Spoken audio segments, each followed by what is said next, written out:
Testing one, two. Okay. Hey there, everybody, and welcome back to Cool Beans Hot Stuff. Today is Film Buff Fridays, which means we're going to be going over our film theory. We're going to continue the 8 Elements of Film Theory series that I've been working on. We're on element 1, 2, 3 today. Wow, we got a long ways to go. For some reason, I thought we were on like 4 or 5. We were supposed to be on 4 today. We're supposed to be talking about deep dive into lighting is what we're supposed to be talking about. But I didn't do my Film Buff Friday stream last weekend, and I don't remember why that is. I still can't remember that. But I didn't. Maybe I just said fuck it. I felt like being lazy that day. And so we're going to do last week's Friday deep dive into camera angles today. So that's what we're doing today. We're going to talk about deep diving into camera angles. So hopefully any of y'all that watched this on YouTube saw the title and clicked on it because you were interested in camera angles. Otherwise, this is probably going to be a pretty boring stream for you, right? Not too many dramatic things happening here. We're just going over, the whole purpose of this film theory, the 8 Elements of Film Theory series that I'm doing is I want to eventually on this channel do film reviews, film critiques, stuff like that, right? I thought that would be fun. And I realized I don't know shit about film theory. Don't know nothing about it. Not just film theory, but like the whole process of reviewing a movie, right? I only know how to like pick out the things that I like about a movie. I'm pretty good with narrative elements because I'm a writer. I've been writing for years, did a bunch of classes on writing, right? Went to school for it. And I know a little bit about it. The narrative elements of a story like plot, character, setting, this, that, the other thing, conflicts, types of conflicts, and things like that. That's another series that we were supposed to be starting this month, next Friday. We were supposed to be starting my 8 Elements of Storytelling series because I did a video called the 8 Elements of Storytelling. If you need to catch up on any of this, if this interests you and you want to catch up on any of it, be sure to check out my 8 Elements of Film Theory video that's somewhere on my channel and my 8 Elements of Storytelling video. The audio isn't going to be the best in those videos, and I might even like restream it because the audio is filled with all these crackling shit. I just got my audio sounding good this week, so fuck yeah. Pretty stoked about that still. But so it's not the cleanest of audio, but it'll give you a good rundown of the 8 Elements of Film Theory and then the 10 Elements of Storytelling, all of those things. Eventually, we will start on a 10 Elements of Storytelling series. But I just realized that when it comes to actually critiquing film, I didn't know what the fuck I was talking about. I didn't really know what I was doing. So I'm not the kind of guy that feels comfortable with that, right? Like I know some motherfuckers, you just like hand them a guitar and they're like, what is this? And they're like, I don't care. It doesn't matter. Just go on stage and play it. And they're like, fine, whatever. And they'll just go at it and they'll completely make an ass out of themselves. Maybe not, maybe, but they don't care. They're like, screw it, whatever. I'll just jump into it. I'm not one of those kind of people. I'm more of a like, I like to know what I'm talking about for the most part, or at least would like to learn about something a little more until I'm comfortable doing it. And that's where this whole learning into film, studying film theory thing started. And so that's what this stream on Fridays, on Film Buff Fridays, has mostly been about for the last, I think this is like the 3rd month that I've been streaming. This is month number 3. So you just started. And for the first 3 months on Fridays, I've mostly been covering film theory stuff. So if you're interested in learning film theory, it's not everybody's bag of tricks, right? It's pretty esoteric. There's not a huge market out there for film theorists, as far as I'm aware. But if it interests you and you want to learn something about film theory to kind of help you get better at critiquing movies, what do they call it? The kids all day long when they're bitching at each other on Reddit, they're all pissing up each other's leg when somebody has a bad take on a movie. They call it media literacy. That's what they call that. So, if you want to like up your media literacy game so you're not getting made fun of on Reddit so much, then check out my past videos on this subject. That's what we're going through, though. That's the whole purpose behind going through all this, is I'm just learning more about all this. I'm learning with you guys. I'm not teaching you guys anything. I'm more learning and you're kind of along for the ride. So that's what we're doing. So if you watch this on YouTube, then and you find it informational and fun, then please leave a like and subscribe. That helps the channel. I'd always appreciate it. And yeah, so I think that's my whole spiel that I had for you today. Let's go ahead and jump into camera angles, the exciting world of camera angles. So, like I already explained, we're going over the 8 elements of film theory that you see, y'all. This is the first one was types of film. We already have a video about that, so go check that video out in the Film Buff playlist. Shots, camera shots. Already went over that one too. And now we are on angles, number 3. And then next Friday, we'll be doing all about camera lighting. And that one actually does seem kind of entertaining. I got all the slides together for that. I haven't watched any of the videos yet or anything, but all in all, that actually seemed fun, I guess. The camera angles, not so much. Okay, I'm going to give that to you. Like, that's not the most exciting topic matter for a video, but it is important. These 8 elements of film theory, they are 8 elements that film theorists look at whenever they are critiquing or reviewing a movie, you know. And so these are things that I myself don't actually look at, right? Because I don't know anything about film theory. Just to kind of rant, we're going to throw it over on the rant camera because I got a rant. Okay, this is going to be my rant. So I recently been, for some reason, like all this hip hop stuff popped up on my YouTube channel, and it's like a bunch of like hip hop music reviews and shit like that. And I used to listen to a lot of rap and a lot of hip hop. I used to work in recording studios for years on rap and hip hop mostly, in rap and hip hop recording studios. And it's been a while, but these hip hop and rap videos started popping up on my feed. People reviewing hip hop and rap CDs, right?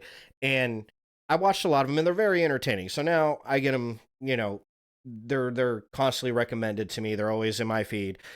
Different guys on YouTube who critique music and stuff like that. And I've noticed there's more than a few of them.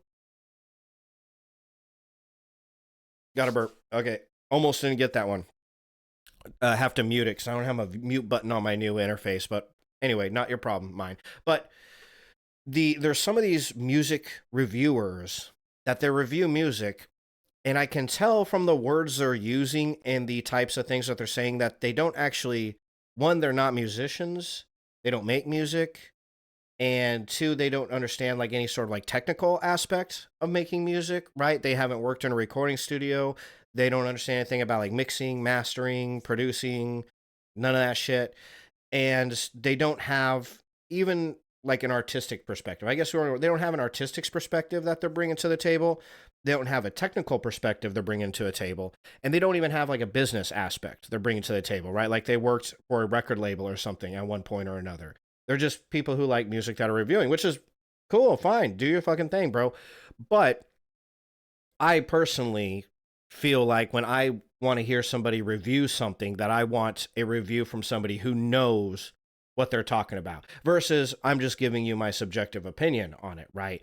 And so after I learned about film theory, I was like, you know what?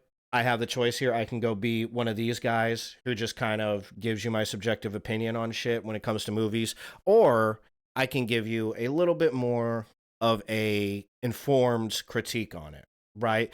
And when it comes to me personally, I would just feel more self-respect giving an informed opinion on it, right? Because, you know, again, from my perspective, watching these music reviewers on YouTube, again, it's very obvious that you've never worked in a recording studio. I'll hear people, they'll pull up a CD and they'll be like, the production on this CD is amazing. And I'm like, oh, I got to get that CD and I'll listen to it. I'm like, dude, the production on this CD is trash. I was just listening to it today. I was listening to a rap album that every fucking rap YouTuber is, you know, out there peddling, and they all say the production on this stuff is tight. And I'm listening to it, I'm like, dude, this is like a 4-track production, like maybe 4 tracks in a fucking one YouTube session, you know, and the mix is horrible. The mix is horrible. And there's no like ad libs, there's no doubles, there's no choruses. They're not tripling, quadrupling the vocals. They're not adding in any sound effects, nothing. This is just like an old jazz sample on a fucking loop with like probably a 1-track drum machine in YouTube. And this is probably like a 3-track production. You can't say the production on this is good. This is utter shite. This is shit. A fucking 15-year-old could make this, bro. And not like a genius 15-year-old neither, right? Like just some random fucking dude with a drum machine and samples can make this shit. This is crazy that y'all are out here calling this like good production. Like it is objectively not, you know? So I don't want to get caught dead in the water doing that with movies, right? So that's why we're going to take the time to learn the boring shit, even if it means y'all watch my shit and you're like, bro, this guy's fucking, the shit he talks about is boring. Like, go talk about something entertaining and I'll watch your channel. Well, entertaining shit is coming, son, but you got to learn to walk before you crawl. No, you need to learn to crawl before you walk. So that's what we're doing. We're crawling, and crawling is boring. It's not fun. You know, that stage of learning shit, it's never fun. It's never fun to learn about camera angles and mixing. I mean, unless you're into it, you know, to be honest, I kind of enjoy this stuff, but angles is definitely, you know, generally not what people want to do for 2 hours on their Friday, but we're going to do it. We're going to get through it. And then maybe, you know, I'll have a video there that might benefit some of you who enjoy this kind of stuff too, right? So camera angles it is.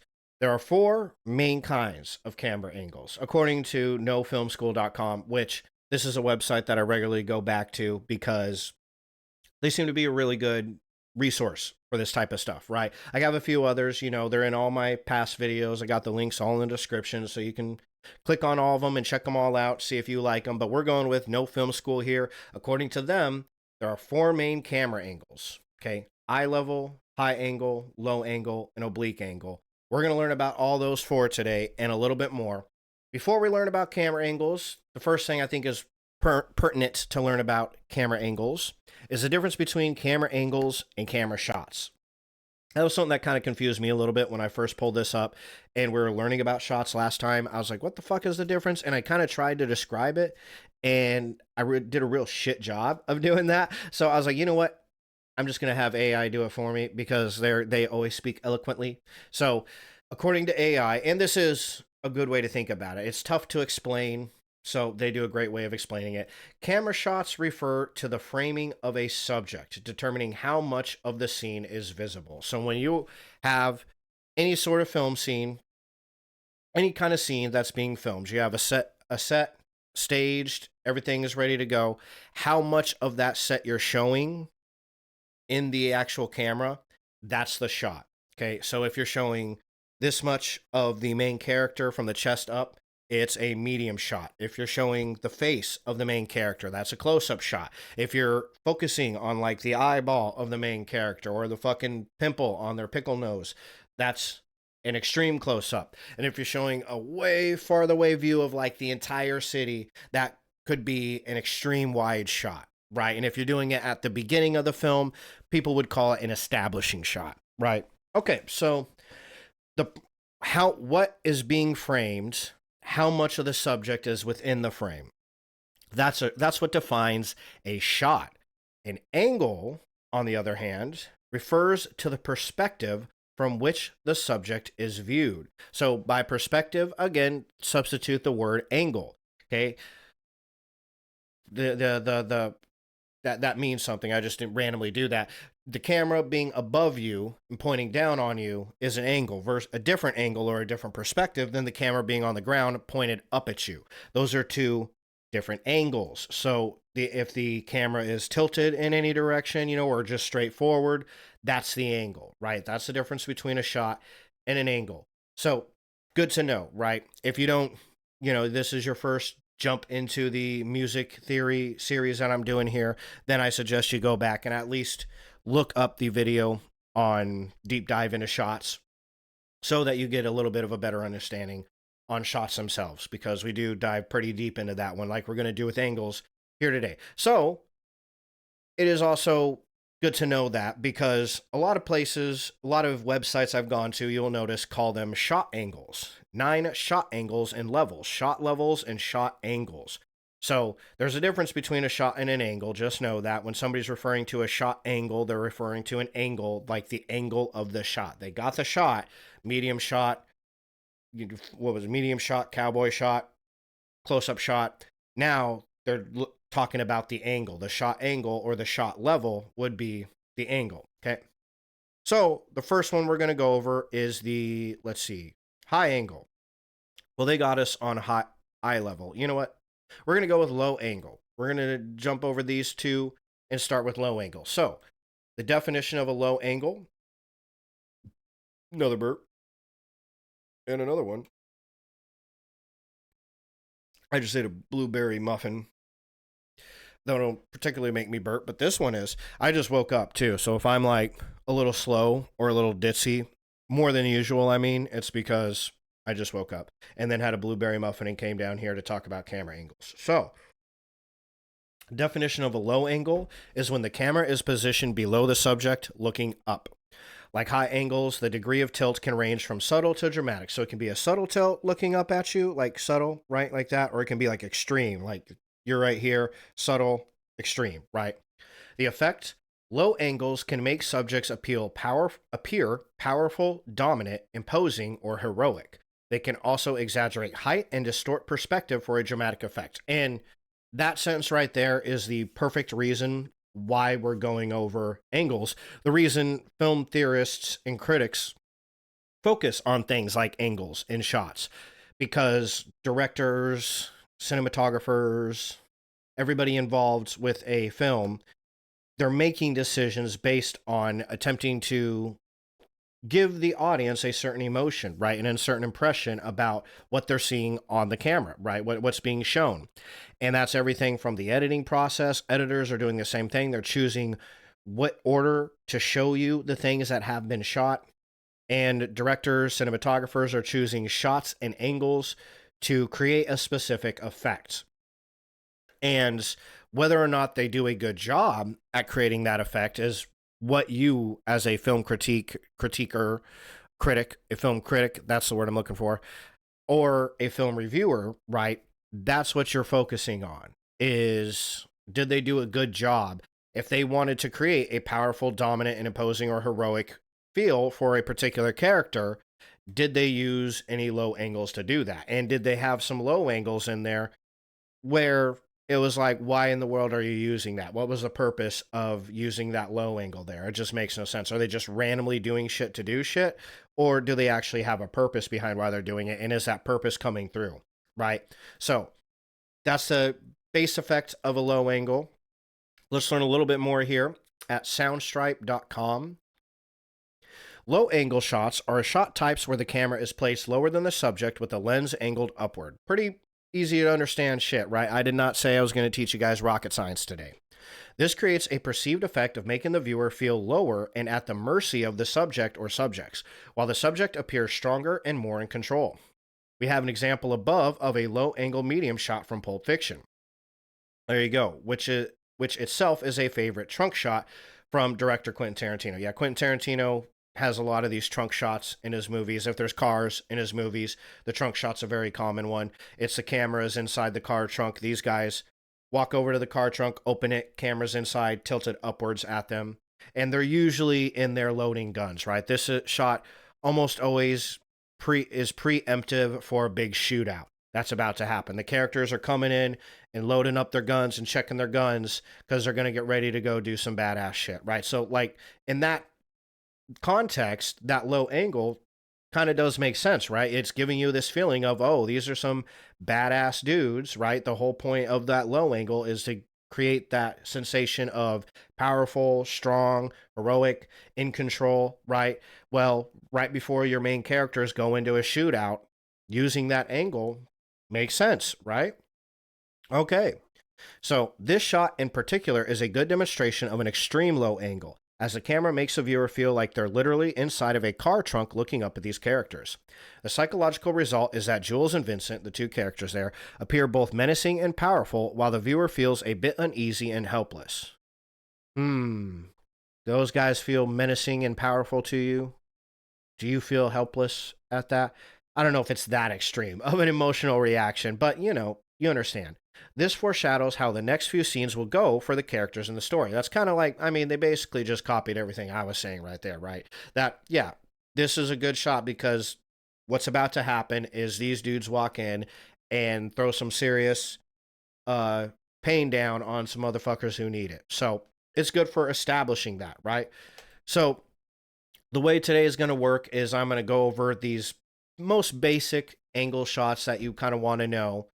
And then we're going to watch a short little video about it. This is from, let's go over the YouTube screen. This is from Studio Binder. Studio Binder is an awesome fucking YouTube channel, especially for film theory orientated stuff. And I have scoured YouTube for film theorists and film theory YouTubers, and there's just not a lot.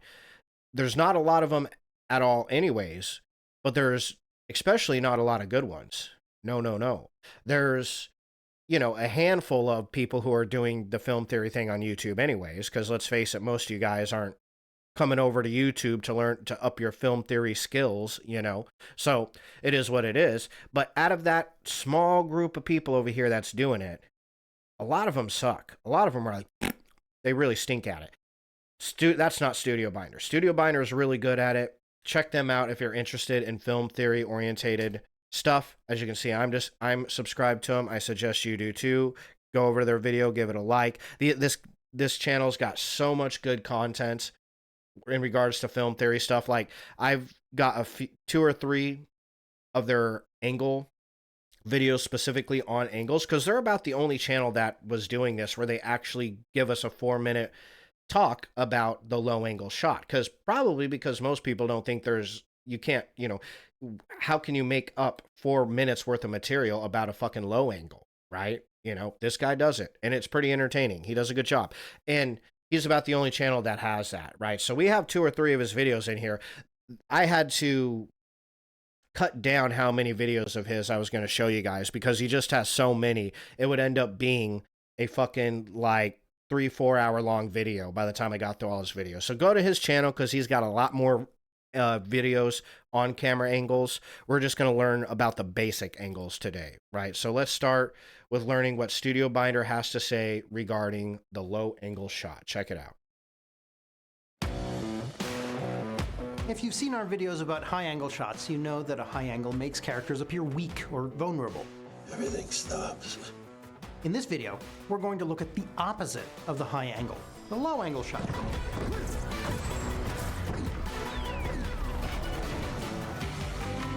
A low angle shot is a shot where the camera points up at something. It can be subtle, like this, or extreme, like this. Low angle shots have 3 primary functions. They can make a hero seem powerful, and they can make a hero seem vulnerable. Although this is generally true, low angle shots can sometimes combine elements of both types of low angle represented in the same shot. Well, that's kind of interesting. So let's take a closer look at low angle shots and figure out how we can use them to improve our visual storytelling. German Expressionist films of the late 19-teens and 1920s consistently employed the use of low angles. Here's an example from Nosferatu, the prototypical vampire film from 1922.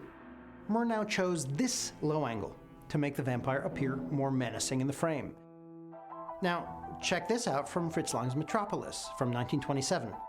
We get a low angle shot that gives us a real visceral sense of the massive scale of the subterranean city. Since the German Expressionists, filmmakers have used low angle shots to depict frightening or intimidating things, like in this scene from Orson Welles' Touch of Evil.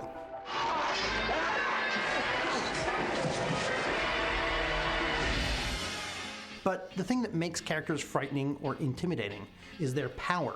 And it wasn't long before filmmakers realized that the low angle shot can depict a good kind of power too. Check out this legendary shot that introduces John Wayne's character in John Ford's Stagecoach.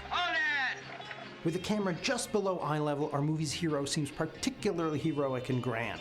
For the last 90 years or so, movie heroes have been given this same treatment. And these low-angle hero shots don't need to be very extreme. As long as the camera is just a bit below their eye level, the effect works. Filmmakers who know their film grammar, they might combine it with things like camera movement for a more pronounced heroic effect, like in this moment from Tarantino's Django Unchained. But some filmmakers have used low-angle shots to achieve a very different effect. Let's take a look at this famous scene from Citizen Kane. See what I mean? This guy gives you all the info you need. He's really good at this. And yeah, Really like his videos, man. There's like so much information in just such a short time frame that you almost got to go watch the video twice to really get a hold of it, right? So make sure you check this video out on his channel and subscribe to it if you like it. Here, we have Charles Foster Kane, played by Orson Welles, on the left. He's just been defeated in an election that he was certain he'd win. Better go home and get some sleep. You too. To Welles, the low-angle shot was so important here and had to be so extreme, he actually built the set with removable floorboards so the camera could get tucked into the floor. And he knew that if he'd shot up at his actors, there'd be nowhere to hide the microphones above their heads, so he built the ceiling out of canvas, which is acoustically transparent, and put the microphones above it. Welles understood that this scene isn't about Kane's strength, it's about his weakness. That's the way they want it. The people have made that choice. And to show him boxed in, with the floor visible in some of the shots and the ceiling visible and low in others, we're given not the sense of boundless heroism, but the sense of confinement, of entrapment. Yeah, that makes him look really big in a tiny room, right? He almost kind of looks giant in this room. But yeah, that all of the scenery in this scene really closes in around him, makes it look like he's in a tiny little box where he's got nowhere to go. It's crazy. See, I find this shit fascinating. You know, I don't know how many of you do, but that shit's wild to me. Blows my mind. At this point, you've probably picked up on the schizophrenic nature of low-angle shots. We've got low-angle shots that make a hero seem powerful, and low-angle shots that make a hero seem vulnerable. But check out this moment from the third film in Peter Jackson's Lord of the Rings series. Here we have both types of low angle represented in the same frame. The slight low angle here depicts both. I was going to say, this is Frodo's getting the heroism out of this low angle, and the spiders getting the vulnerability, right? Is what I think he's about to say here. We'll see if I'm right or if I'm just talking shit. Frodo's heroism and his vulnerability. Remember that the low angle shot. Yeah, turns out I was just talking shit. Okay. Is more versatile than you might have thought. They can achieve a very broad range of emotional tones. Now that you've got a good grip on low-angle shots, it's time to put them to use. Give low-angle shots some love in your shot list. So if you'd like to give Studio Binder a try, it's free to use and make shot listing actually fun and collaborative. And share the results with us in the comments. We'd love to see what you can come up with. When you're ready to expand your cinematic knowledge a little more, check out our other videos. We've got great stuff on our channel to hone your craft. If you like this video, make sure you subscribe and click the bell icon so that you stay in the loop as new videos are released. Keep your cameras rolling, and until next time, break a lens. Okay, so there's low angles for you, right? Quick and painless. Today's video here. Today's live stream is pretty easy peasy stuff, man. Like I said, it ain't rocket science. None of this is going to break your minds. You know, it's just some good information for you if you're into film, into the visual art type stuff. This really helps you kind of get a handle on what certain directors, cinematographers are trying to convey when they shoot a specific scene in a specific way, right? So there's the low end, or the low angle shots. Let's go back over, y'all. Now we're going to hit the high angle shots, right? We're going to go opposite. Definition: the camera is positioned above the subject looking down. So we were down here. Now we're going to be up here.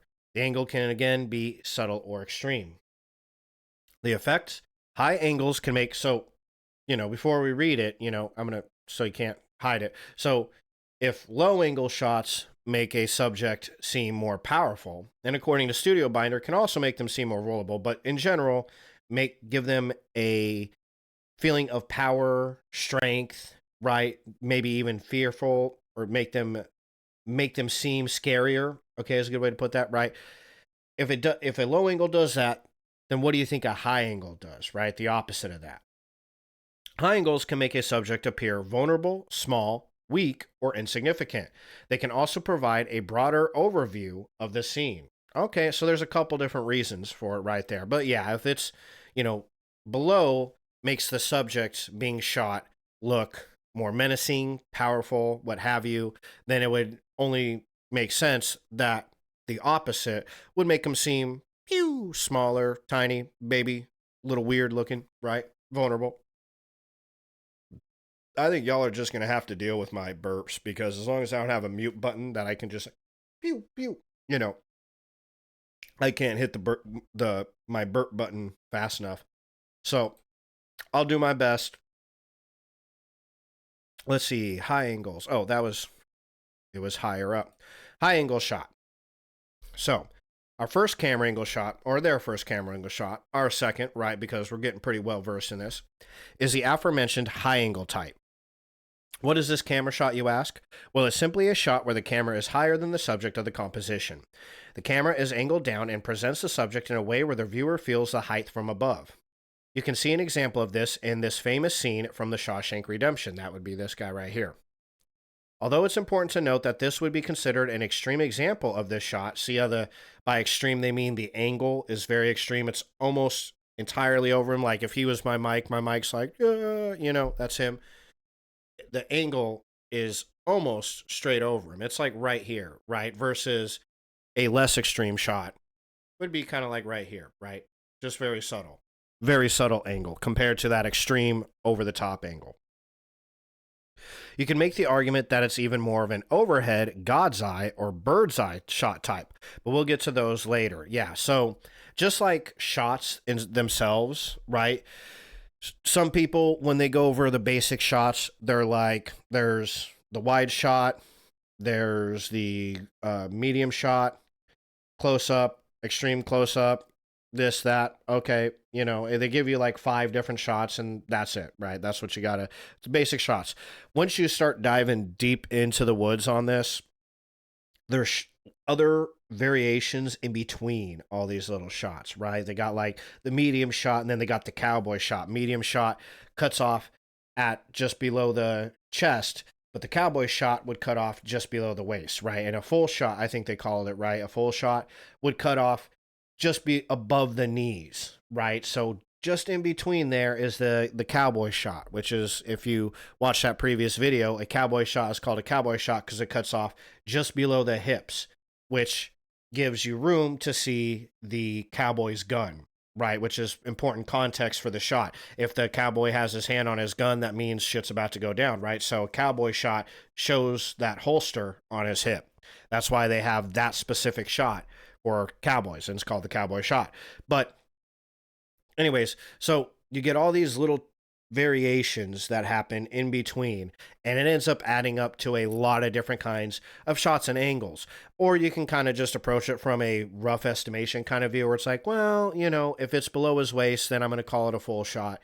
That's what it is. If it's above the waist and shows some of the chest and shoulders, and I'm going to call it a medium, whatever. Some people might argue with you, but you're really getting into the little tiny details of something when you start getting into like the difference between a God's eye or bird's eye shot, and an overhead and an extreme high angle and all this other shit, right? But regardless, it's a great example of what happens when the camera angle is up higher than the subject and looking down. In this instance, the subject at least has his head back and face up. Otherwise, you might not get to see a full expression. The psychology behind the high angle shots can vary from composition to composition, but in general, it's often associated with making the viewer feel more powerful while the subject appears smaller and less in control. This example above, though, does a mix of both, as our hero has finally emerged free from his captivity and is in celebration. Meanwhile, we watch from above and both feel for him and also judge him. Right? If you've seen the movie Shawshank Redemption, you'll kind of understand that sentence a little bit better. You're judging him for the things he had to do to get his freedom, but you're also feeling for him because, hey, he just got his freedom out of like fucking prison, basically, So, he's pretty excited. But yeah, there's mixed emotions in that scene, or depending on how you feel about the character, people can have different emotions about this particular scene. But it definitely shows, the idea of him kind of like reaching towards the sky, reaching towards God, and us, the viewer, in the sky, sort of like from that God's, like they said, bird's eye, God eye camera angle. It is very interesting. Like it's a much more, even if it doesn't mean anything to you, it is a more interesting shot than just a straightforward shot, right? If the whole movie was just straightforward shots, you would lose a lot of dynamics in the movie, right? In the music industry, there's a thing called dynamics, and usually it can be referring to the volume of something in a track. but you can have pitch dynamics, volume dynamics, right? All that stuff. And you can have spatial dynamics, shit that's panned to the left and right in a song. And when you have a track that's completely void of dynamics, everything is panned, dead center, so there's no spatial dynamics happening here. Everything's at a continuous volume, which does happen a lot in modern day music because of the compression, a really intense amount of compression. And what's the more so than compression is, oh my God, I can't believe it's not a leveler. I'm totally stumped on the word that I'm trying to look for here. I got one over here. Never mind, I don't. Actually thought let's see. Maybe it is a leveler. No, it's not a leveler. I can't think of the word for it, but I'm not going to like waste a whole bunch of time getting into it. And it's a really extreme compressor. It's an extreme amount of compression on a track, makes the volume for the track like this, so it's just like the track has the same volume throughout the whole thing. You do that, pan everything in the middle, everything's the same volume, and you play like the same notes, like the same 2 or 3 notes to the whole track. The track can get really boring really easily. There's no feeling of movement in it. You lose all energy in the track. Even if you have like a high BPM in the track, you'll lose a lot of momentum. So having dynamics, particularly like a dynamic variation in instrumentation from like the chorus to the verse, the choruses are up here, they're really a lot of instruments happening and it's really loud. And then when the verse comes in, it's just slightly lower and it kind of gives you that tone down, right? It drops the excitement just a teeny tiny bit. It drops the energy to keep that variation between the verse and the chorus. So there's movement. Think like a roller coaster. Roller coasters aren't fun if they're just like this. There's nothing thrilling about a flat ass roller coaster unless you're like 5 fucking years old, right? There was a roller coaster back in the day at the state fair that we used to ride when we were kids that just went around in a flat loop and we were over there like, whoa, fuck yeah, this is insane, because we were like 5. But if you're not 5, then this shit right here, it's boring, right? So music, like a roller coaster, needs to have its ups and downs, right? You need to go up. And the up creates tension. It's like, oh shit, we're about to drop, bitch. And then you drop. And the drop creates excitement. That's how you want a track to go in terms of volume, in terms of notes or pitch dynamics. And you don't need things flying around. Generally, when it comes to panning, you don't want like everything panned out here and then the verse goes in here and there's this constant synthesize. No, but that was a good guess though, cutie.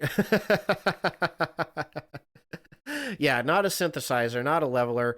It's a limiter. Oh my God, that's why I kept saying leveler. I'm like, why am I saying leveler? It's a limiter. That's what I'm thinking of. So I'm sure that was probably your next guess though, right, Hot Stuff? All your experience in the music industry. Yeah, it was a limiter. What do you guess it? I bet you were going to say that next. So I knew you were going to put that. I called that out before I seen it in the chat. We've spent too much time living together. So yeah, you want, when you're panning stuff in a track, usually you pan it and then you keep it there, but it isn't uncommon for a part of the track like the breakdown or a lead to have instrumentation that enters the song at that point in time and have it panned to create more space in the middle for the lead, so the lead feels more up front and everything else kind of feels out on the outsides. Yeah, so you can create contrast with panning too, but if you don't have a contrast in dynamics, especially in volume, the track's dead in the water. It's just not going to have that energy. And it's the same with a film. When you aren't switching things up like camera angles and shots and all this other shit, you're not going to have a lot of movement in that film. Even when visually there's a lot going on, it's just going to add a level of boredom to it that it would even be like subconscious when you wouldn't realize. You think, oh, this is kind of fucking boring, but a lot of it would be because there's no visual dynamics happening here, right? So anyways, that was my rant. I missed my rant screen, but I ranted anyways. We're going to go back to Studio Binder. Had a cough. We're going to go back to Studio Binder here for a second, and they're going to give us a quick 5-minute video on high angles now, right? So you're kind of getting the whole, how the stream's going to go here, right? We're going to bounce back and forth between the videos, the angle, boop, boop, boop, boop, boop, until I'm done with you guys. So here is the Studio Binders video on high angles. Make sure you give it a like and subscribe. Okay, check it out. Today, we're going to take a closer look at something you've probably seen 1,000 times, the high angle shot. I really like this guy's hats. He's always got a different hat in every video I've seen. When you see him, in some videos you don't even see his face, but whenever you do, he's always got some sort of goofy ass hat on. In the last video, I was like, oh, this guy's Jewish? Because I could have sworn he was wearing a yarmulke. Now, I don't know what you call that, but it's a thing. High angle shot. When you got a mustache like that, you can rock pretty much any kind of hat, though. That's facts right there. You got this curvy ass little mustache that does this thing. That's not a mustache. That's a moustache. When you got a moustache like this, you can wear any kind of motherfucking hat you want. Angle shot. If used right, this shot will take your filmmaking literally to the next level. So, what is a high angle shot? A high angle shot is a shot where the camera points down at something.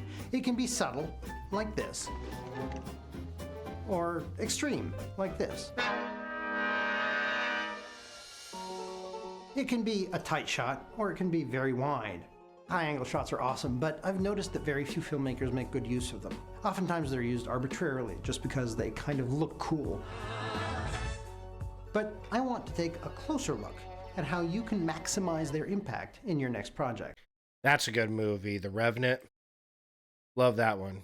Where was it? How you can maximize that one. That would be like a close-up, right? Their impact in your next project. High angle shots have three primary functions. They can convey narrative information, they can elicit emotional responses in the viewer, and they can convey something about a character. Here's a fairly common type of high angle shot. It's a narrative high angle shot. A big, dramatic crane shot that sweeps over a scene. The primary purpose here is narrative. From above, we can see more of the world. The shot establishes context for our scene and is most useful to show landscapes or large crowds, which would be difficult to capture if the camera were positioned too low to the ground. The thing to remember about a narrative high-angle shot is that it's not meant to draw too much attention to itself or evoke a strong visceral response. It doesn't want to throw us off balance. The angle is pretty shallow, meaning the camera points down only slightly. But some high-angle shots are meant to give us a visceral thrill. The second type of high-angle shot is the visceral high angle. See, what was that first one? The narrative. Okay, the narrative high angle shot and the visceral. Let me move back. Hold on. I'm going to move back and listen to that. Type of high-angle shot. It's a narrative high-angle shot. A big, dramatic crane shot that sweeps over a scene. The primary purpose here is narrative. From above, we can see more of the world. The shot establishes context for our scene and is most useful to show landscapes or large crowds, which would be difficult to capture if the camera were positioned too low to the ground. The thing to remember about a narrative high-angle shot is that it's not meant to draw too much attention to itself or evoke a strong visceral response. It doesn't want to throw us off balance. The angle is pretty shallow, meaning the camera points down only slightly. But some high-angle shots are meant to give us a visceral thrill. The second type of high-angle shot is the visceral high angle. These high angles are designed to give you a sense of vertigo. Don't worry! I'm totally on top of this! Here's a great high-angle shot from Harold Lloyd's Safety Last. Some people call it this a bird's eye view or an overhead shot, where the camera points straight down from a high place. A shot like this doesn't usually convey new information about the scene, but it definitely makes an emotional impact. It makes us feel uneasy or anxious. Ooh, that's a good one. Check out this moment from Hitchcock's North by Northwest. Listen to me, I had nothing to do with this. Roger Thornhill runs out of the UN building and there's no one dangling from a precipice, but we're looking straight down nonetheless. And in this scene from Minority Report, Spielberg makes us feel much the same way. Again, no dangling hero, but boy is it anxiety-inducing. What is he talking about? There's dangling hero right there. He's literally dangling. Hey, I know dangling, and that's dangling, right? These last two bird's eye shots connect us to a third type of high angle, which often combines elements of narrative and visceral emotion. It's the character-driven high angle shot. This type of high angle shot makes a character appear smaller or weaker. This can be This is kind of what they were discussing in the No Film School article. This is specifically for the purpose of making a subject look smaller and more helpless. Although I would say in some of those dangling scenes, the subject looked pretty small and helpless too, right? both a narrative device communicating to us that the character is vulnerable, and it can also be made visceral too, so we can connect to their vulnerability. We feel for them. In some cases, we fear for them. Some filmmakers use high-angle shots for very specific narrative emotional purposes. Most notable among these is Hitchcock himself. Consistently in Hitchcock films, when his characters are in jeopardy, he positions the camera high above them. Again and again, the high-angle shot shows us characters who are in trouble, on the run, or about to encounter mortal peril.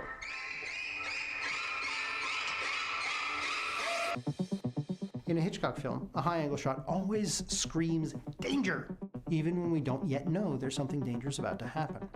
Take the opening shot of the crop duster sequence in North by Northwest.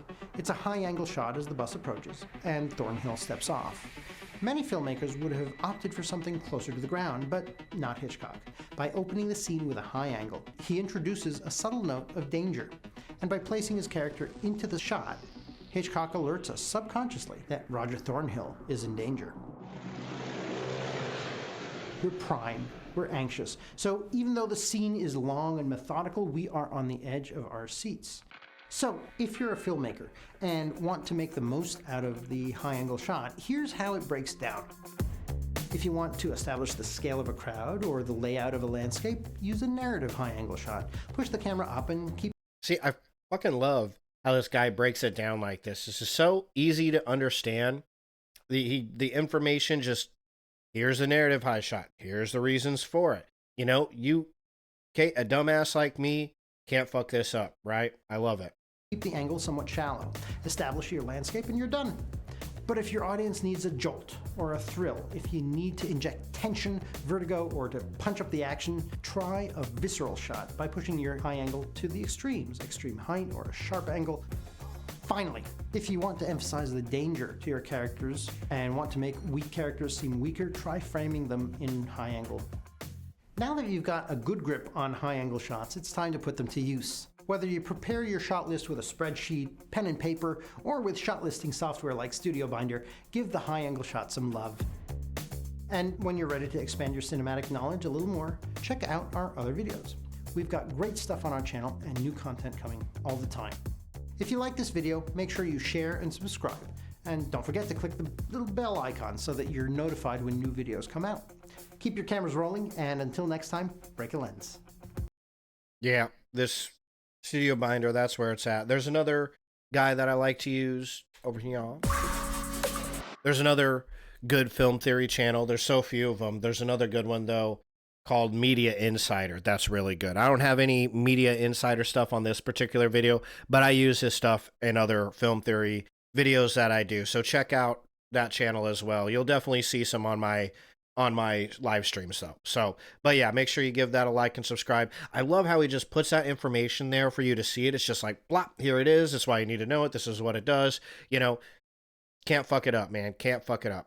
So there's a high angle, right? Got a couple different uses there. The narrative high angle, visceral, to increase the attention, the excitement from the scene.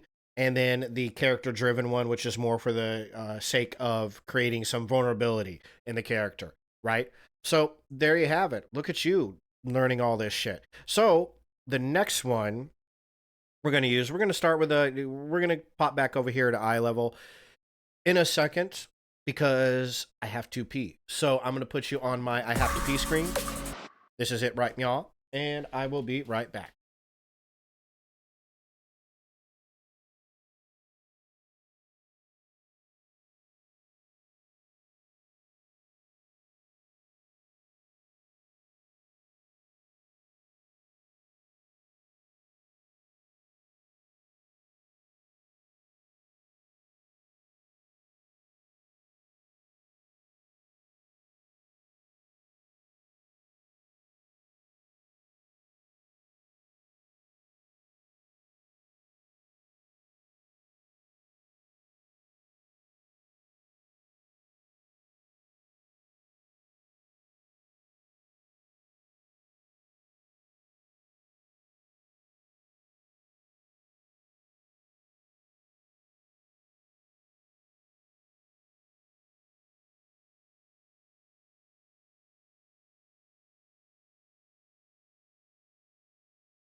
All right.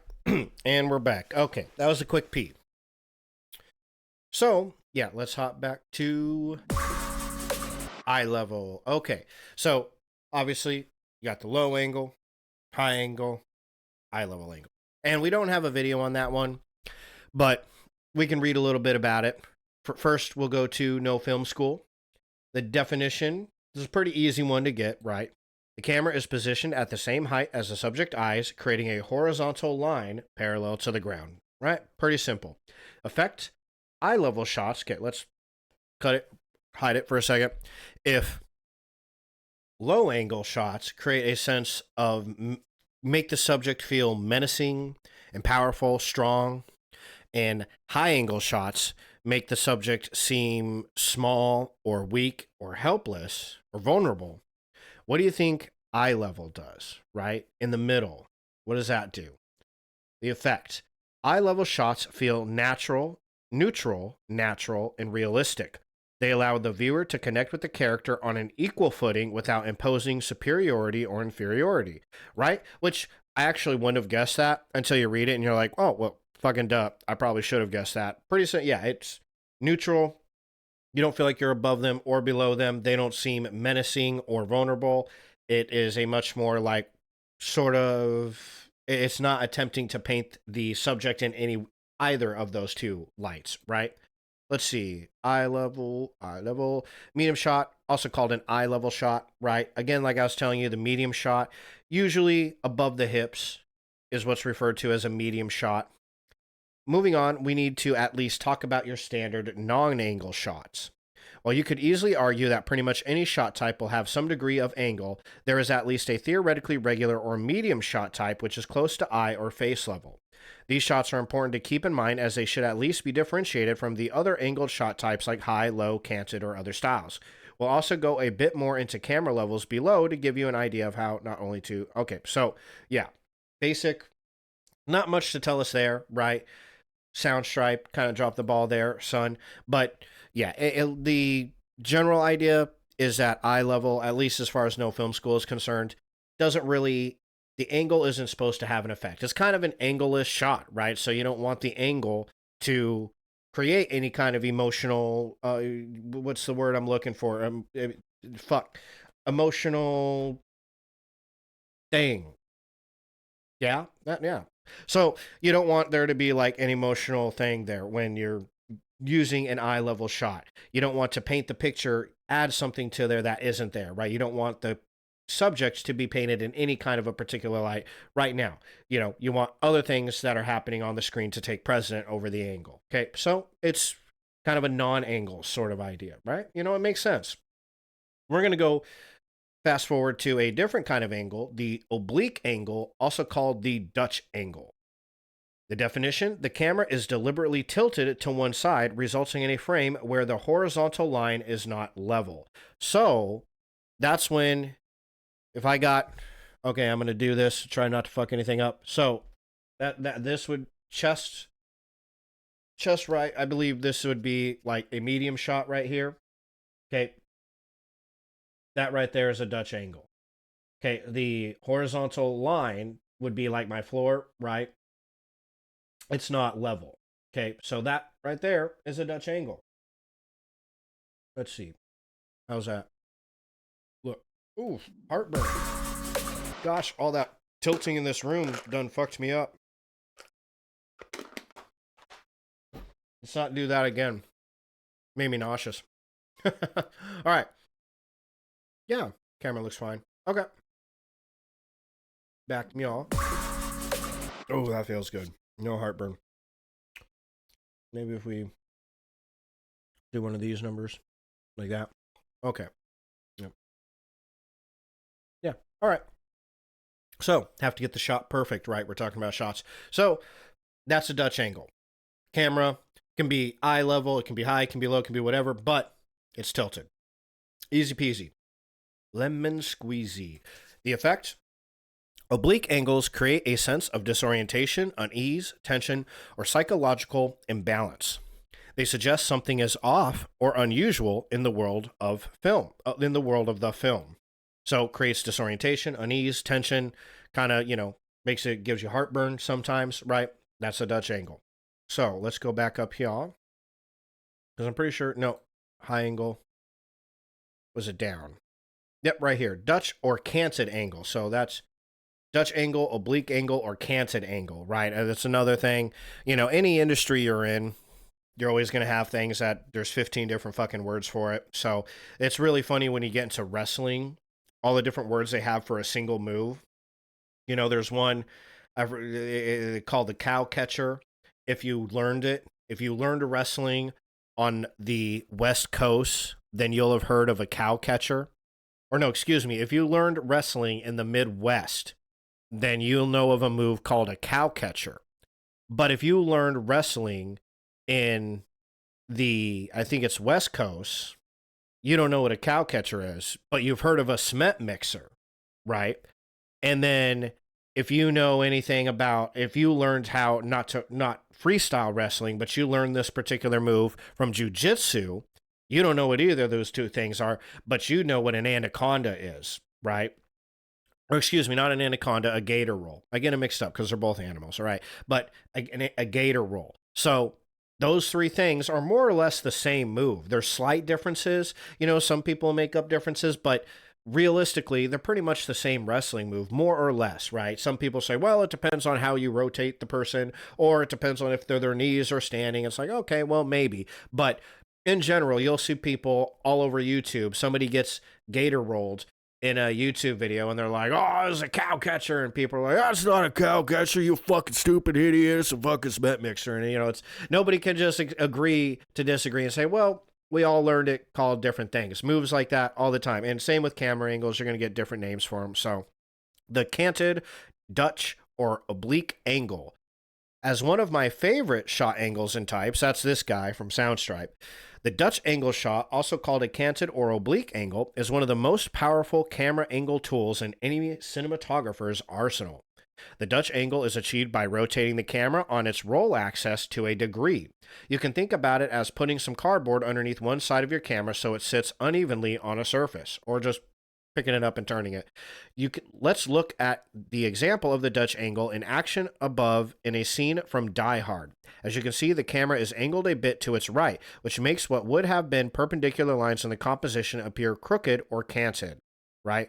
So that's this one right here. You can tell, because if when you are looking at it, it's cut into a picture that isn't, right? This square right here is not angled. So it's kind of hard to tell that the camera's angled, right? But you can tell because look at this wall here.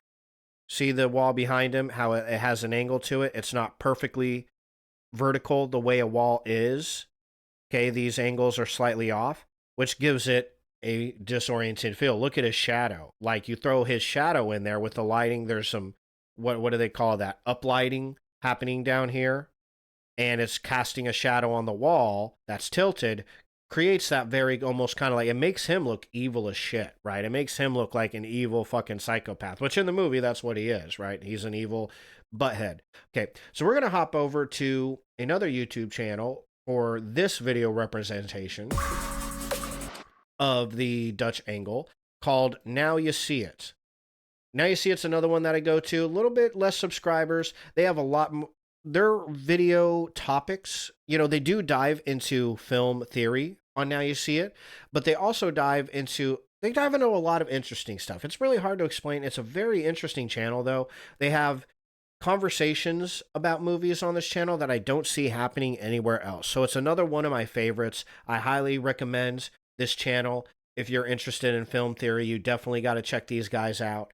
Because the amount of videos they have is just fucking unreal. I don't know how long this guy or these people have been going at it, making YouTube videos, or how often they make videos, but they got so many videos. It's insane going through their library on YouTube. So definitely go check them out. You will never run out of videos to watch. But right now, they're going to teach us about the origins of the Dutch angle, right? Going to hit it from a different hit the Dutch angle from a different angle, so to speak. All right, so check it out. In 1922, Soviet filmmaker Dziga Vertov wrote about his hatred of D.W. Griffith and other popular directors at the time for making movies that he called carbon copies of novels and theater. The camera is a boring, objective spectator watching the action unfold, and there must be a plot relayed to the viewer with title cards. He calls it leprous, mortally dangerous, and contagious. His response was A Man with a Movie Camera, a documentary that changed the way people made movies forever. The camera becomes a character in the movie, showing us how he pulls off his different shots. He made strides in slow motion, double exposure, and split screens. He makes his goal very clear in the title sequence. No sets, no actors, no scripts, no title cards. Only the absolute language of cinema on the basis of its complete separation from the language of theater and the novel. And it's in this way of thinking that he used the then experimental Dutch angle, which shows up several times in the movie along with the other camera innovations. And while he was not the first to use the Dutch angle, he knew exactly how to do it.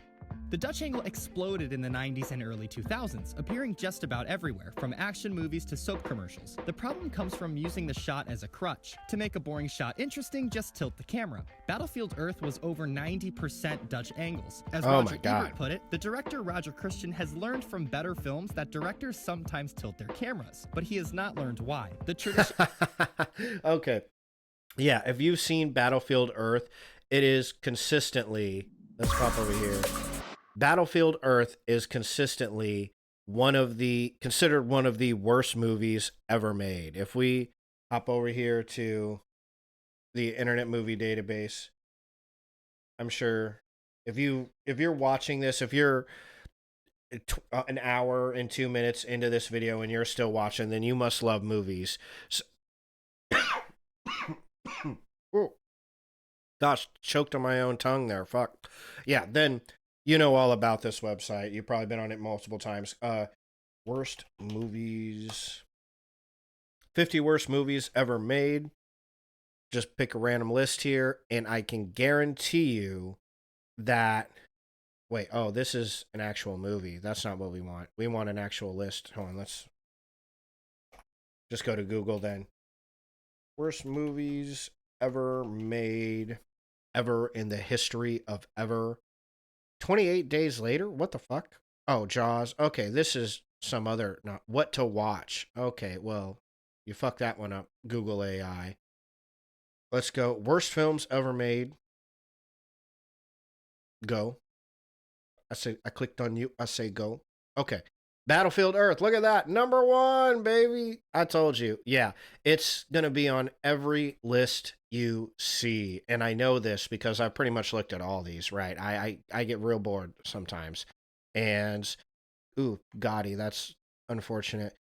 Let's see. Battlefield Earth. Where are you? Wow, I can't believe it's this high up. Good for them. It must have been forgotten. And people, now they make lists and they just forget that this movie was a thing. And that's the only reason why it wasn't in the top 10. Just Twisted. That was a bad movie, huh? Well, I mean, okay. Yeah, Jaws the Revenge. That deserves to be there. I got to do my whole a stream on the 100 worst movies ever made. I got to write that down. That's a thing. There it is. Battlefield Earth at number 59. Wow, it's moved up in the world since I last seen that. I got to make that list, though, because that would be a great stream topic right there. I can make numerous streams on the worst videos. Worst ever lists. Like worst movies. Okay, yeah. Save that one for later. Put that in my pocket for when I run out of ideas. Yeah, so it doesn't matter what list we go to. Wikipedia here. Maniac. Reefer Madness. That was a pretty bad one.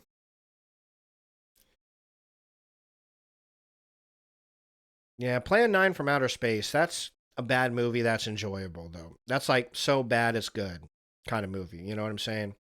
Some of these I haven't even heard of because we're getting... Oh, yeah, the Exorcist, The Heretic. Ew, yeah. I Spit on Your Grave is considered one of the worst. Interesting. I mean, I know people really hate that one. Caligula. I didn't know that was on here. There is just a lot of banging in that movie, which, you know, doesn't necessarily make it a bad movie, right? Except for, it kind of does get to a point where it's like, look, I could just watch porn. I don't need to watch this. Like, if that's all this is. Showgirls always gets thrown on there. And man, that actually ruined the main actress's Elizabeth Berkley. Oof, that destroyed her whole career, which is really sad. Batman and Robin, yeah, that's always on the list too. Battlefield Earth, there you go. First one in the 2000s. Always going to be on the list. No matter what list you get, that's in the last 20 years. When was that written? 8 days ago. Yeah, that's not going to be on there then. So yeah, it doesn't matter what list you go to. Battlefield Earth is consistently going to be on. So is that one. Movie 3043. Always going to be in there. Alone in the Dark. That, by the way, isn't the same Alone in the Dark that was made by Guillermo del Toro.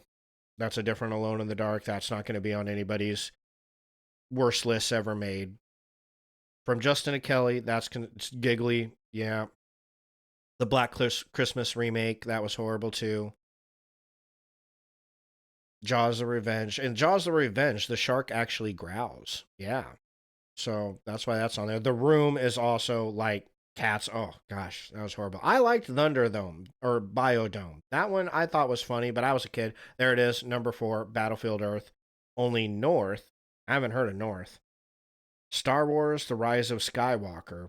And Manos, The Hands of Fate. I haven't actually seen, I've never heard of Manos, so I don't know. But in any case, yeah. Hope you believe me now. I wasn't lying to you. Battlefield Earth, consistently considered one of the worst movies ever. And a large portion of that probably is because of the continuous canted shots. The shots are supposed to disorient you, right? So if the whole fucking movie, how much of it did they say? They said it was like 90% canted shots in this movie. That directors sometimes tilt. Christian has learned, put it, the director Roger over 90% Dutch 90% Dutch angle. Wow. So 90% of this fucking movie is shot like this. No wonder people didn't like it. They're like, dude, I'm like constantly feeling like I'm going to throw up. I'm constantly getting heartburn. Poor Tony trying to watch this movie. I just have to sit here with a thing of Tums like, because, yeah, that Dutch angle, 90% of the movie, that's no good. Okay. Let's spot back over here. Go meow. And here. The director Roger Christian has learned from better films that directors sometimes tilt their cameras, but he has not learned why. The tradition goes right up to Thor in 2011. Director Kenneth Branagh says he was going for a comic book look, but I think there's more to looking like a comic book than adding Dutch angles to half the movie. I also can't help but find it kind of cheesy when it's used to make the villains crooked, and that's probably because of where that idea first came from. What? The dynamic duo at the school? What I'm trying to say is these movies don't capture the spirit of the shot.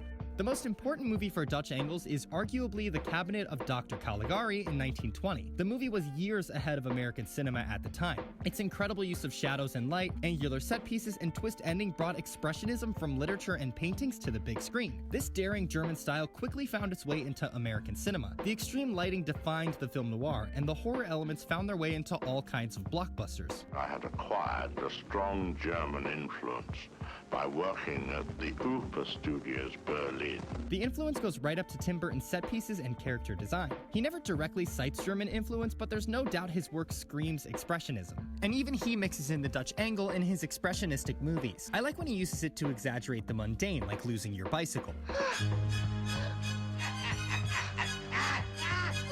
But the most crucial aspect of The Cabinet of Dr. Caligari is the introduction of subjective filmmaking. This movie was the first twist ending in film history, when Francis is actually in an insane asylum and his experiences are delusions. The movie presents its world in a subjective way. What we see is not reality, but actually the subjective experience of the narrator. So while the movie doesn't have explicit camera tilts, the tilting of the set and the tilting of the narrative introduces the idea that movies can be hyper-realistic and more than filming traditional set pieces. Movies can be subjective.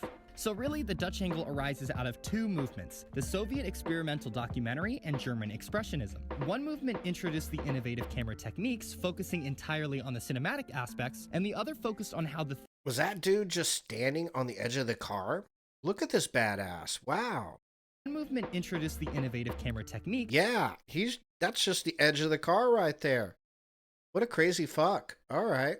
focusing entirely on the cinematic aspects, and the other focused on how the theatrical and artistic elements could be subjective and unique. Maybe the perfect use of the Dutch angle comes in The Third Man, an incredible noir about the black market in post-World War II Vienna. The landscape of Vienna is the German expressionist vision come to life, with its jarring angles and ruined landscape. You can't help but notice the similarities in the crooked ruins of Vienna and the bizarre set pieces of the cabinet of Dr. Caligari. In The Third Man, the camera itself acts as another tilt in the already crooked world of post-World War II Vienna, and sometimes the camera doesn't even need to tilt because the street does it by itself. Within the frame, lines of all sorts of angles add to the angle created from the camera tilt. The Dutch angle contributes to the distortion already on screen, giving cinema a way of adding uncertainty that no other art form can do, not in theater and not in the novel. But the crooked angles do more than enhance the landscape. During Holly's questioning of each witness, the crooked angles make their confessions feel a bit off and remind you never to be quite sure who to believe. During Harry's monologue, the Ferris wheel tilts while the camera holds steady, creatively integrating Dutch angles into the shot. It fits nicely with Harry's personality as his dialogue quickly switches from playful jesting to threatening murder. Don't think they'd look for a bullet wound after you hit that ground.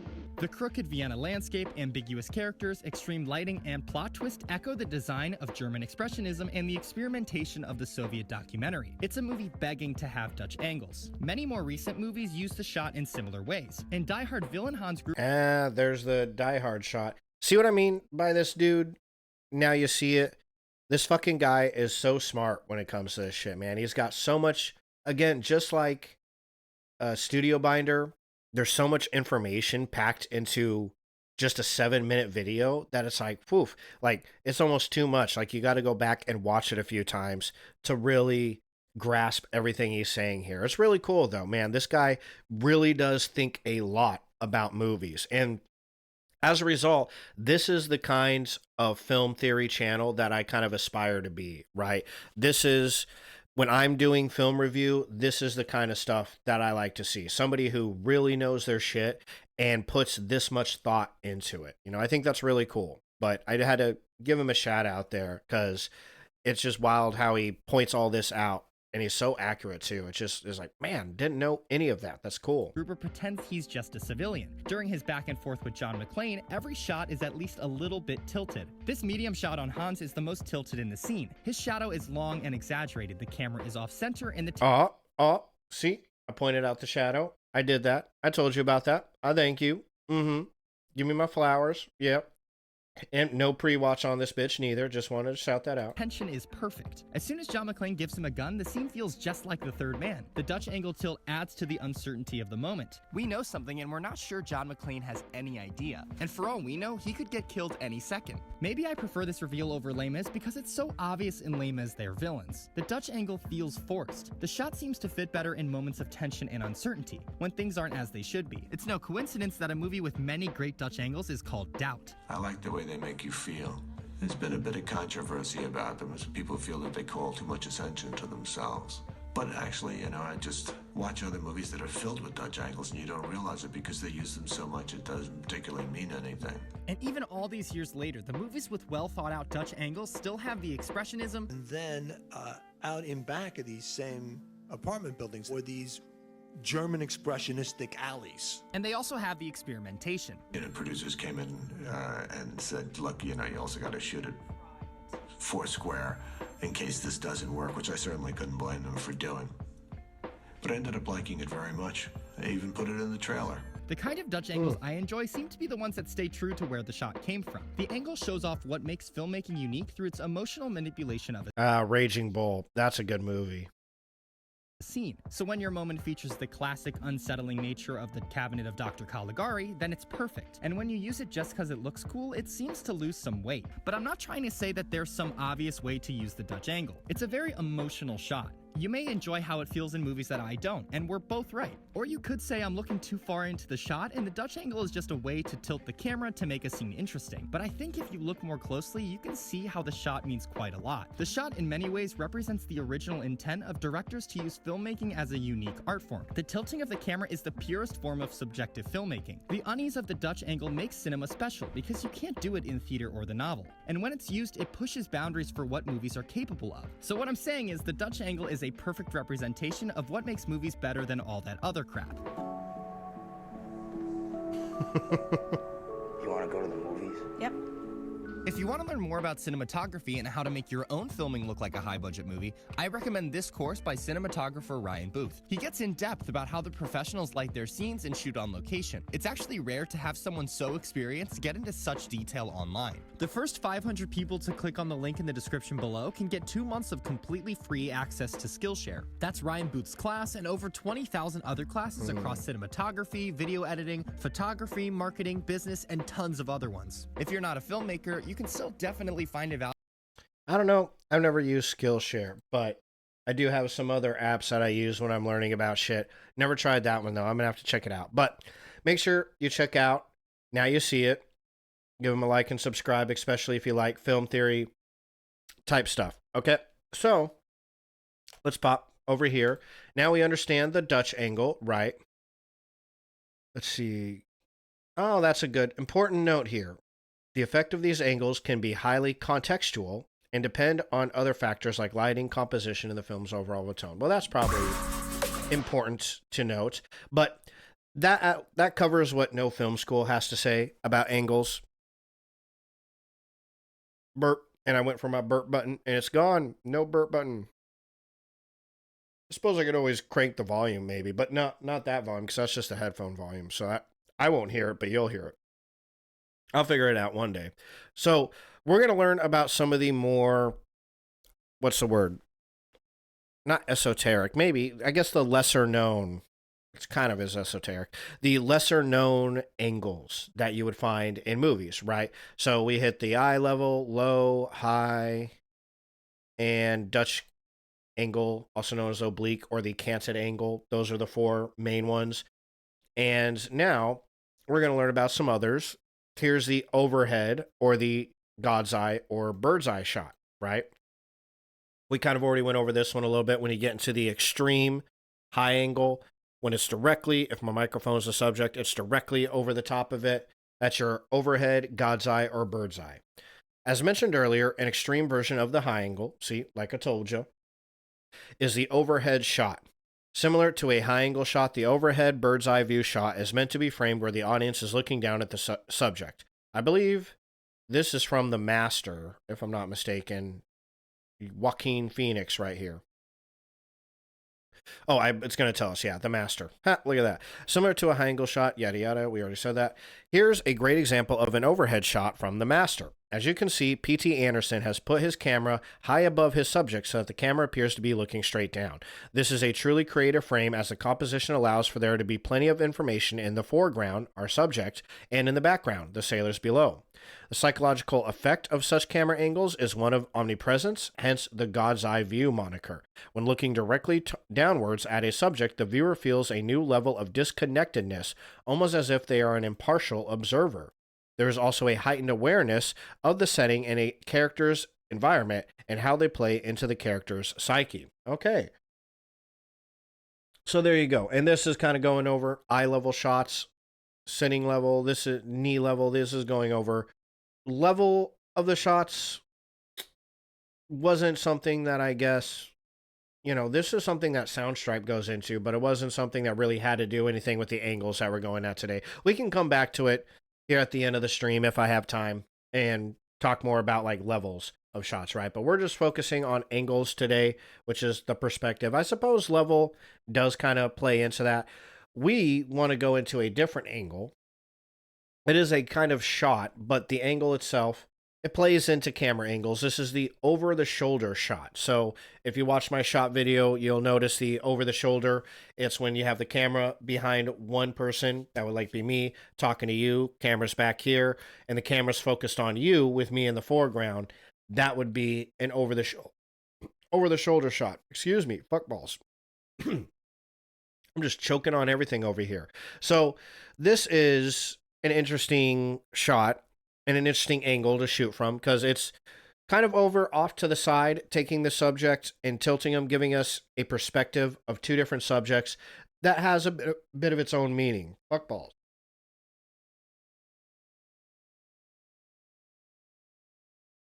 God, you would think I was like a fucking 3-pack a day smoker with how often I cough on stream. Okay, so let's go ahead and hop over here. We're going back back to Studio Binder. They got a nice short little vid on the over-the-shoulder shot in film. Okay, how to shoot a dialogue scene. So let's check out what they have to say about the over-the-shoulder shot. How do you show a connection between two characters without saying a word? Today, we're going to break down a scene from Jonathan Nolan and Lisa Joy's HBO series, Westworld. To illustrate how camera placement can connect or disconnect two characters within a scene. How? The over-the-shoulder shot. Over-the-shoulder, or OTS shots, are one of the first things you learn about when becoming a filmmaker. An OTS shot will connect your characters, whereas a single shot will disconnect your characters. We're going to use Studio Binder's production software to break down this scene from Westworld. Before we start, remember to subscribe and click the bell icon to stay in the know. As we begin with our example, we're going to show you how using an OTS shot in your scene will connect your characters. In this scene, the creator of the park, Dr. Robert Ford, is set to have a meeting with the head of quality assurance, Teresa Cullen. We're simply concerned about the extent of the changes you're making. We want to protect your legacy. My legacy? Soon into the scene, we land at this shot, an over-the-shoulder medium close-up. You don't like this place very much, do you?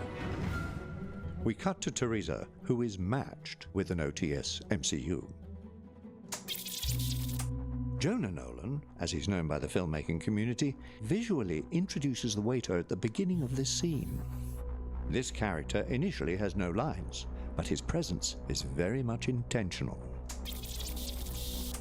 A few more line exchanges in these shots when Nolan cuts to a wide OTS shot obscured by a support column. That's interesting. So it's using the flowers in the support column as the over-the-shoulder. I've never seen Westworld. Is this a TV show? Hold on. Let's pop up here. Do this.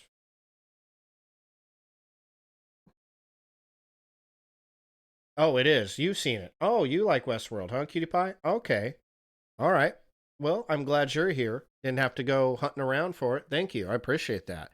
Yeah, I like Anthony Hopkins. Anthony Hopkins is the shit.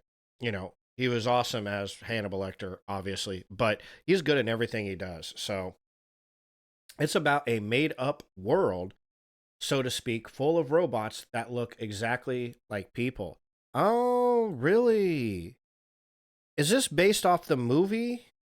There was a movie I thought called Westworld back in the day, and that was about robots that were people. Oh, shit. I wonder if they took that movie and made it into, but people like to vacation there so they can experience the Wild Wild West. Okay, this is definitely got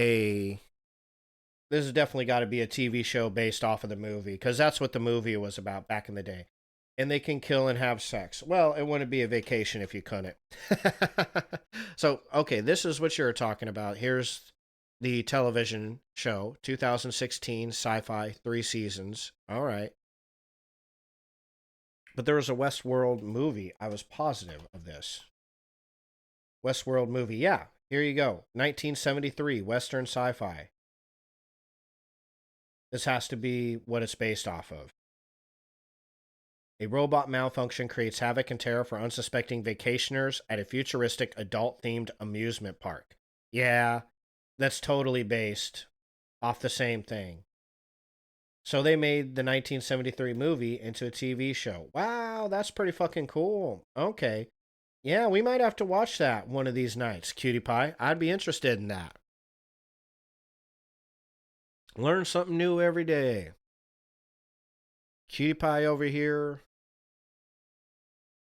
schooling me on this shit. Okay, let's go back to this then and learn more about these over-the-shoulder shots in the Westworld television series. The obscuring column suggests that this is a private conversation.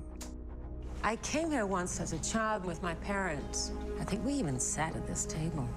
Or maybe that one.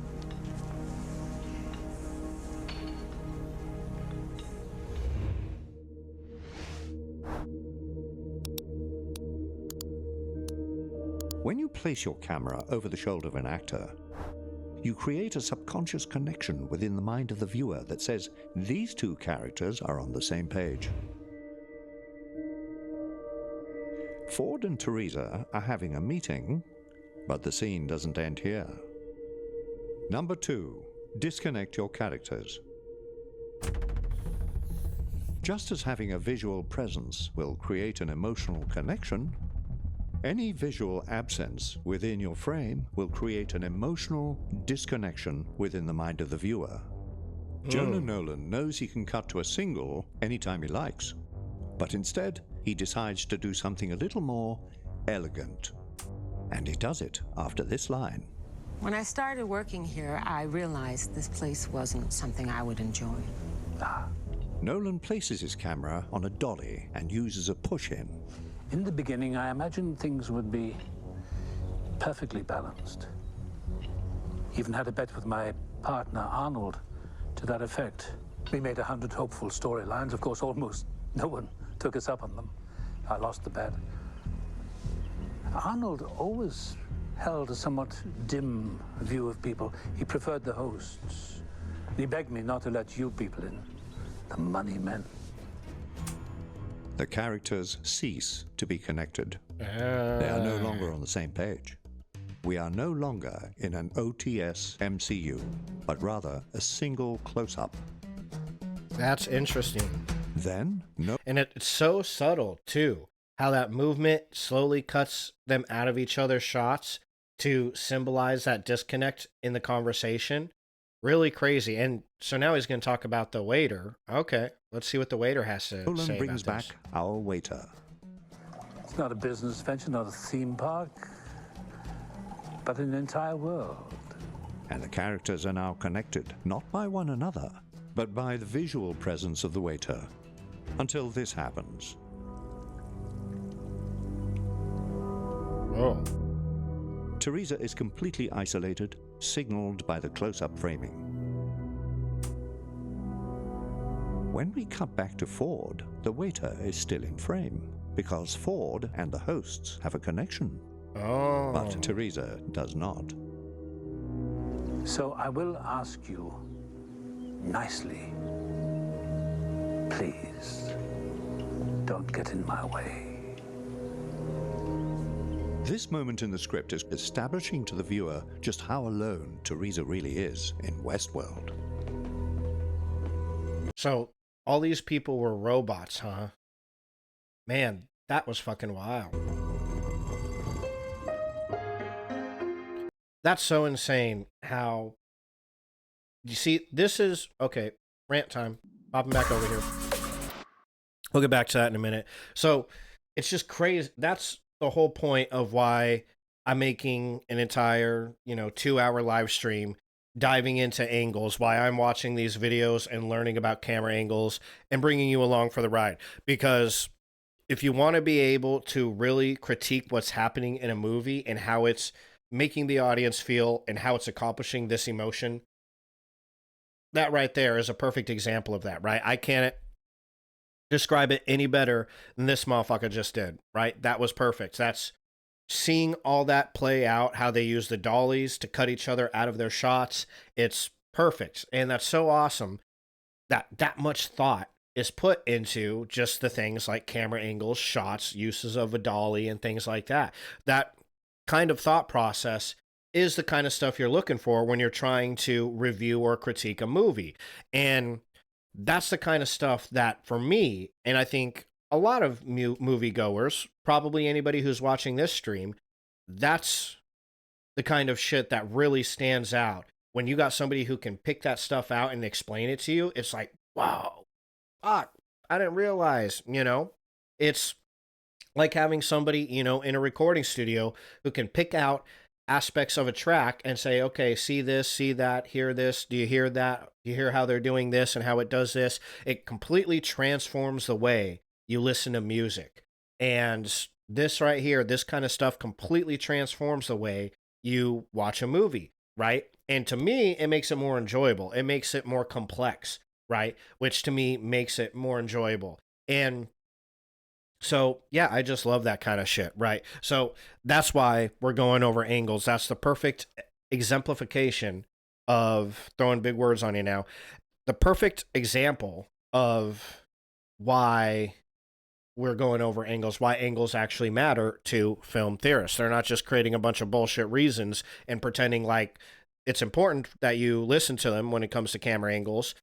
They're being serious. There is a lot here. Okay, now, again, some film theorists like to think they're better than they are at it. This guy, though, Studio Binder, this particular channel, they're really good at this stuff, picking this stuff out. It's just exactly, yeah, the narrator of these vids is superb. Yeah, this new narrator that we had on this video is different than the other one, and he's really good. Yeah, see, I don't think I've ever heard it explained like this. Beautiful breakdown. So crazy. Yeah, awesome breakdown. And that narrator is really good. I like his accent. I like the other narrator's mustache, but I like this guy's accent. So, anyways, give it a like. Go check out their channel. Subscribe for more crazy shit like that. We're going to dive into something slightly different.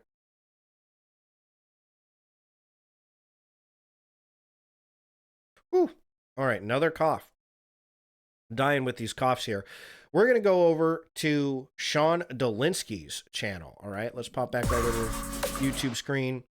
This is the first video I've watched from Sean Dolinsky, but it was recommended to me while I was making this, and I was like, well, I'll give it a shot. Let's give it a try. This is him explaining cinematic camera angles.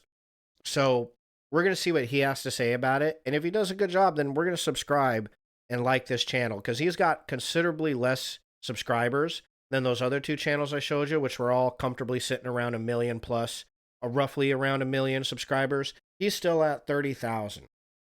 This video came out 3 years ago. Let's see what he has to say about camera angles, the use of camera angles. Yeah, let's see what he has to say, if he can add any information that we haven't already heard from these other YouTubers. Let's check it out. Oh, what did I do there? What is this? What? Oh, I did that. Okay. I didn't know that I could do that.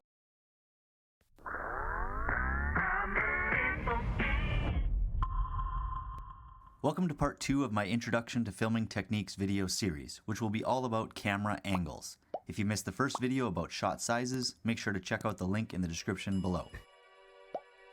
So, the most successful cinematographers know that the creative choices they make can dramatically strengthen the narrative that they're trying to build. In my first Filming Techniques video, we learned that one of the most effective ways to do so is to be cognizant of your shot sizes. But when carefully selected shot sizes are combined with dynamic camera angles, the creative opportunities open up exponentially.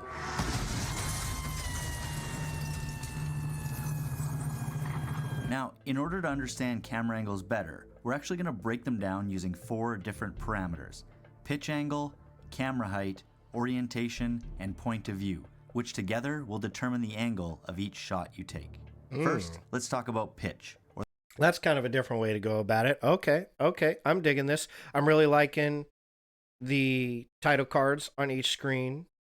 Sean here is doing a good job. The degree to which the camera is tilted up or down. The degree of tilt can range from subtle to extreme and is typically determined by how the viewer is supposed to perceive the image and/or to approximate a particular character's viewpoint. Therefore, as you change the camera's pitch angle or degree of tilt, you not only impact the aesthetic and composition of the shot, but you will also influence the psychological leverage over the viewer. When the camera is pointed straight across at a subject or object with no tilt at all, it's called a straight angle or level shot. Straight angle shots are generally used as a way to represent how we might typically interact with people in real life and suggest a neutral perspective or relationship between subjects in the scene, allowing the audience to formulate their own views and opinions of the characters. Next, we have the high angle, which is any shot where the camera is tilted or angled downward, pointing at the desired subject. High angle shots can be a great way to convey narrative information, provide perspective, or establish context by showcasing the unique landscape of a particular scene, especially when filmed from a distance and/or from an elevated height. On a more intimate level, high angles are typically used to make a character appear weak, vulnerable, or even inferior, as the camera is effectively looking down on them, suggesting that the audience should too. The most extreme high angle is known as an overhead shot, or bird's eye view, where the camera is essentially pointing straight down. Overhead shots are generally an aesthetic choice that give the audience a unique point of view that they would not see otherwise. They can be used to elicit emotional or dramatic impact, especially when combined with extreme heights, and are a great way to add tension or punch up the action by implying that a character is in danger or maybe just in some extreme action situation that, if we're being honest, is quite often likely just a cool shot for entertainment purposes. Last but not least, we have the low angle, which is any shot where the camera is tilted or angled upwards, pointing at the desired subject. Low angle shots are often very subtle when used for dialogue, as the camera is positioned slightly below a character's eye line, but they can also have a more exaggerated tilt, often to suggest strength or power, and a dominant perspective or relationship over others in the scene. An extreme low shot, also known as undershot or worm's view, is a great way to show Worm's vertical view. depth or scale in a scene. There's some new information we didn't get from any of the other articles or videos we saw. An extreme low angle is called a worm view. Interesting. And can create a sense of awe or admiration for something that may be beyond the character's reach. Penn Station Rewards. Earn points with purchase and redeem for rewards you crave, like free subs, fresh cut Get fry. out of my face. Just think of high and low angle shots as like bacon and eggs. When you have one, then you usually have the other, meaning they are most often used in combination or as reverse shots of each other in order to emphasize the perceived power dynamic that may exist between subjects in the scene. Interesting. See, that more information we didn't get from those other channels. Man, Sean, you're killing it, dog. Fucking A. Low angle for the powerful character and high angle for the weak. For example, in this scene from Crazy Rich Asians, the mother-in-law-to-be Eleanor moves forward, making Rachel step back and down one step, leaving Eleanor in a higher, more powerful position, where she then lets Rachel know what she really thinks of her. You will never be enough. Oh, no, she didn't. Oh, yes, she did. I wasn't expecting that. Okay, you know what, Sean? That's a like right there. Totally. For that right there, and a subscribe. Guys, go check out his channel. We're not going to go through his full video. We'll hit maybe the halfway point, and then you can go watch the rest yourself in your own time. Definitely show this guy some love. Go check out his channel because so far this has been pretty entertaining. So I'm digging it. A lot of good information here. Having said that, there are plenty of examples where the opposite of this happens, like the sewer scene from It. The reason why it works in this case is because Pennywise takes a submissive, lower position to gain Georgie's trust so that he can ultimately lure him in as his prey. That's pretty cool. Interesting. One more thing you need to know about tilt or pitch angles is that they are also regularly identified by the camera's vertical height or level as well, which is usually associated with the body part that the camera is placed at in order to get the shot, whether the body part is in the shot or whether it's an approximation. As a result, each level can also serve a unique narrative purpose. The most common levels are... So this is what that article was talking about. So maybe after we finish with the levels aspect of this, we will hop over to that, back to that article and read a little bit about levels. Eye level, which is typically used for dramatic expression as the viewer is essentially at the same level as the character. There's shoulder level, a go-to for dialogue as it places the actor's eye line slightly above the camera. Friendo. There's also hip level, used to showcase anything of importance near the hip, like a gun being drawn, or for dialogue when one subject is standing while the other is seated. It's also common to use hip level when you have a large discrepancy in height between two characters. And then there's also knee or ground level shots that take you close to the earth to give scale to the horizon. You might also need to get this low if you're wanting to show the audience anything of importance that is happening at or close to ground level. On a side note, it's also okay to associate your camera levels with non-body parts as well, like maybe using wheel level for car scenes or wing level for aerial type shots. I'm actually scared of this. The camera's degree of tilt, however, is not the only way to manipulate the angle of a shot. Camera orientation, or its roll angle, is another parameter. So The roll angle. We heard this when we were talking about the canted shot, oblique, Dutch angle, right? That was the roll axis, they called it, or the roll angle from what he's saying. Okay. We can manipulate to enhance or alter composition. While most shots in a movie are filmed with the camera in a landscape orientation, where the horizon line is flat or horizontal in the frame, the camera can also be set at an angle on its roll axis so that the horizon line is slanted, which is known as a Dutch angle or oblique angle.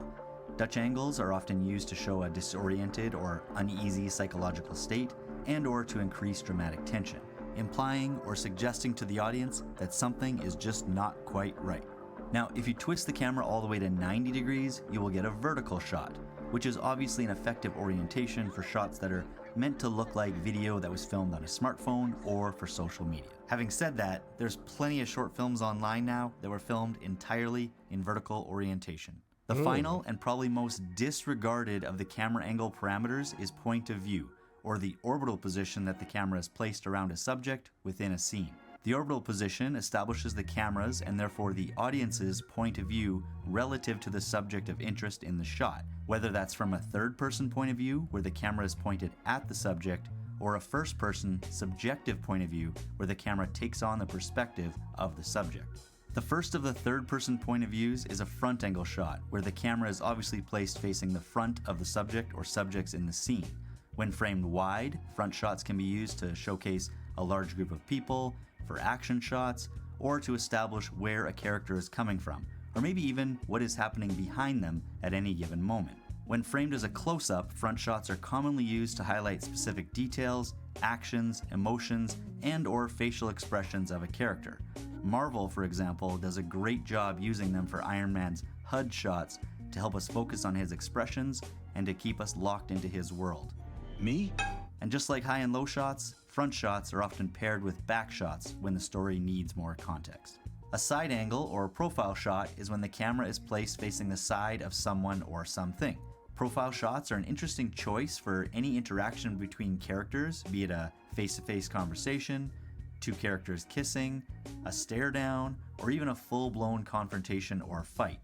I don't think you recovered from Rachel's death.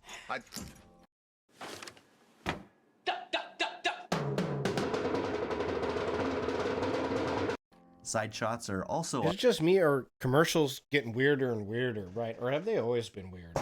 Some of these commercials, I'm just like, what the fuck were they thinking with that? Often used to show characters walking, and tend to imply that they might have been walking for a long time and or have a long journey ahead, especially when they're framed really wide, with the subjects traveling in the distance. On the other hand, when framed as a close-up, profile shots tend to show characters in agony or in a pensive moment, likely paired with a subtle gaze into the distance.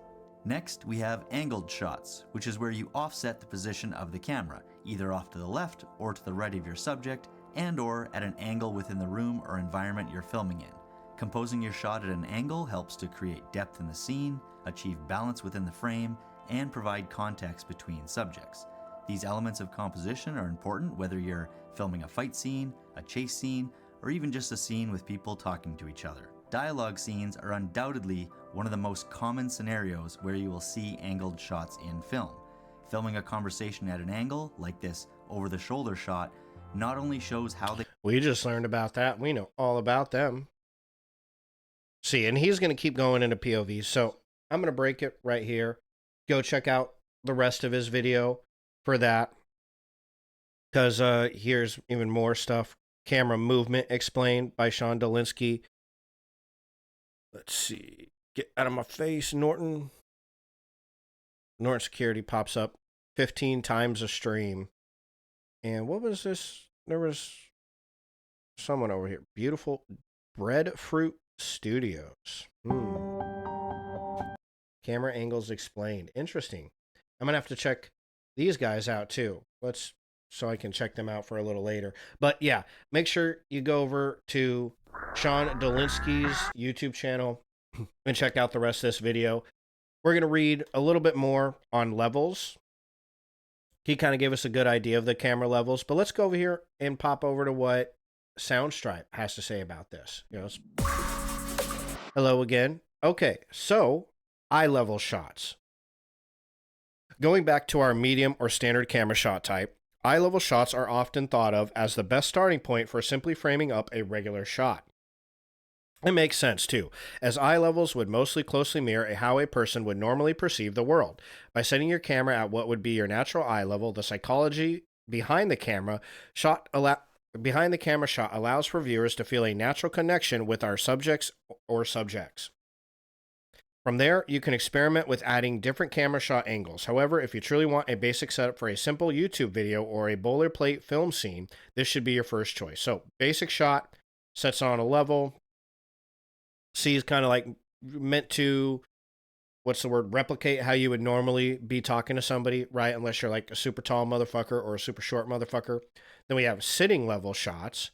Alongside eye level shots, you could also consider sitting eye level as a separate or the same camera shot. Looking specifically at many television shows or YouTube videos where you have one subject directly addressing the camera and audience, these subjects might often be sitting down. Oh, hey, look, like us right now, right? Unless you want your camera to be a bit imposing as you angle down at them, it is of course understandable to adjust your camera to a lower position. Okay, well that makes sense. Knee level shots. As we continue down from the sitting level shot, you may find that there are occasional reasons to position your camera at even lower levels. Take, for example, the knee level shot, which you might only find these days as a convenient way to frame a low angle shot where the camera is directed back up at a subject sitting or standing. However, if you look back through cinema history, you'll find that certain directors, in this case Yasujiro Yozu, use knee level shots as a way to allow the audience to view a scene from a position as if they were kneeling on a tatami mat. Ah, interesting. Okay. And as such, the knee level shot has been called a tatami shot over the years as a homage to the famous director's style. Interesting. That's kind of cool. Okay. And then ground level shots. Got the shining here. Finally, while these might indeed be rare, you'll also find examples of ground level shots, or even lower from time to time. These camera shot types are most often reserved for gimmicks or POV style compositions where the camera is moving along the floor as a way to simulate the actions or viewpoints of someone or something. However, you can also use these ground level shots as a way to really push the limits of just how extreme a low angle that you can create if you really want to experiment with how tall and mighty you might want your subjects to appear.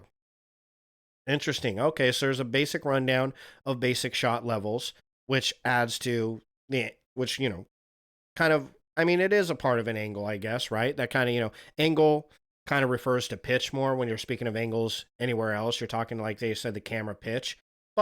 Or that rolling axis too. You can call that angular in a way, right? But this adds a little bit more to it. And Sean did a great way. Sean Dolinsky on his YouTube channel did a great job of explaining a lot of that to us. So that's something you want to include when you're looking at different shots, right? Which we're going to do now. So for a couple minutes, I introduced you guys in the camera shots stream that I did to Shot Cafe. This is a website where you can go through, type in any kind of movie you want, and then it'll give you a whole series of shots from that movie. And there was a whole bunch of, every other movie. Nope. So, okay, Avengers isn't in there. Okay, fine. Avengers. What about Endgame? Let's see if that's in there. Nope, nothing. Let's type in Endgame. Nope, nothing. Okay. Well, like you see, I've seen The Godfather on there, Goodfellas. I know they have that in there. Let's see, Pulp Fiction. I'm sure they have that one in there. That one's in there. Let's try another Tarantino movie. I just watched The Hateful Eight. Get this out of the way. Let's see if they have Hateful Eight in here. The Hateful Eight. Here we go. Okay, so I got 65 shots from The Hateful Eight. This is a really good website to just run through and quiz yourself on what you know, right? And so we did this a little bit when we talked about shots. We'll go through and go through a whole movie, go through the 65 shots for like The Hateful Eight, and just call out what the shot is, right? So this would be a wide shot because we're showing two characters, both bodies. Would be an eye level shot, right? You'd call this an eye level angle. Okay. And this would be a wide shot of the mountains, wide shots, medium shots. Those are all shot types. Check out my stream on shots to learn a little bit more about that. This would be like an extreme close-up. Another wide shot. Does this look slightly? Not really. It doesn't. I don't know. I don't think so. The ground and the sky almost kind of make it look like a bit of a canted angle, but not really. This is all so far straight on angles. Here you go. There's a slight, right? A slight high angle shot, right? Because we're slightly higher than him. He's looking underneath his hat up at us. There's your high angle, right? High angle close up. And let's see, we got an over the shoulder shot here. Doesn't look like there's a particular angle there that I can tell, but over the shoulder. And we got another wide shot. This movie, Hateful Eight, has some very beautiful cinematography in it. And it's all in Wyoming, which, you know, tugs on my heartstrings, right? Okay, this looks like it's, you know, it might be a lower angle, but it looks like it's an eye level angle, right? Eye level. I think they did a really poor choice of picking this particular shot with that glare in there. Yeah, you know, but eye level close up. Is that, you know, eye level, maybe a slight low angle shot, you know, still on the close up.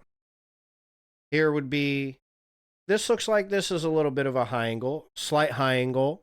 And let's see, when we're waist up, what is that? A medium shot, I believe.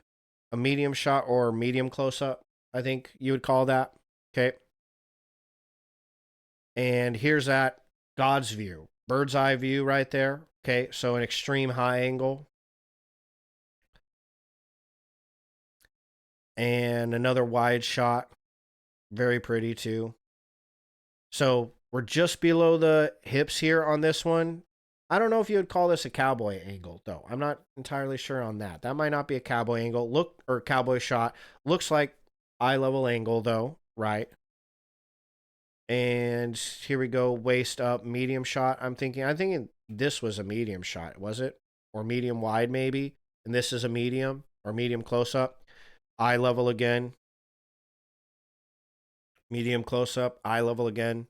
Or medium shot, eye level again. Wide shot. You call this like sitting level, right? Like it's eye level with these two guys who are sitting down. So it's kind of lower than this guy in the foreground, but there's your sitting level shot. When we're talking about shot levels, there's your sitting level, but still eye level, but it's sitting. There's no pitch to the camera and obviously no roll access happening there neither, right? So, and I believe be a medium wide shot there. Yeah. Wide shot. Eye level with this guy now. There's that over the shoulder again. And I don't know, would you call that sitting level too? Because it is level with him, right? Let's say that's, you know, you got your medium eye level. Wide shot again. Medium wide, I suppose. There's your close up eye level. Another God's eye view. Sitting level. Oh, does that look like it kind of has a bit of a low angle maybe there? Could be a lower, like a very slight low angle there. I noticed when we're going through, there you go. Here's an over the shoulder high angle shot. So this character imposing on that character. You can see how we got a kind of a spooked older man here, or an older man being talked to by someone. In this particular scene, John Ruth, I think his name is, the hangman John Ruth, is going around Minnie's Haberdashery is the name of this place that they're in, and he's demanding everybody's guns from them. So he's going over to this cowboy to demand his gun. Same with this guy. And he tells him to just flat go fuck himself. I don't want you talking to me. But there's that high angle, right? Perfect way of establishing this character over here is a little bit more. I mean, he's the one walking around, getting in everybody's face saying, give me your gun. This guy's just chilling over here by his chessboard like, don't fuck with me, bro. I'm old, you know? Eye level, right? Would that be eye level? Yeah, eye level. And I don't know, that's kind of an interesting shot. It would be like a close-up, or maybe, I mean, it's, you know, seeing through the window here. It might be a POV from another character, like there's a character here looking through the window is what we're supposed to be visualizing there. Another wide shot. And let's see, we got that medium close up, I think that is, right? What'd you call that? Bed level? Bed level, sitting level. Hey, there's a good low angle shot. Okay, see, so here he comes again to talk to Mr. Cowboy while he's lying down. And we got kind of over the head shot. It'll be an over the shoulder shot. Cowboy's in the foreground. John Ruth is coming over here to ask for his pistol. And there's that low angle shot again, looking up at him. So, and him looking down on him. So there's a low angle one for you. There's another wide shot. What would that be, like sitting angle maybe?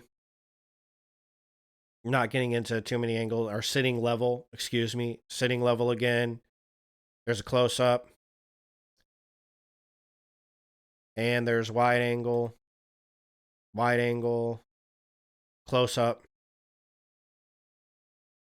I'm gonna can't have that on fucking YouTube. We need to go through that fast. Make sure it doesn't happen again. Okay, another close up. I might have to cut that out for YouTube's sake. See if they pick up on it or not. Okay, and then we got sitting angle or sitting level again. There you go. There looks like that's high angle.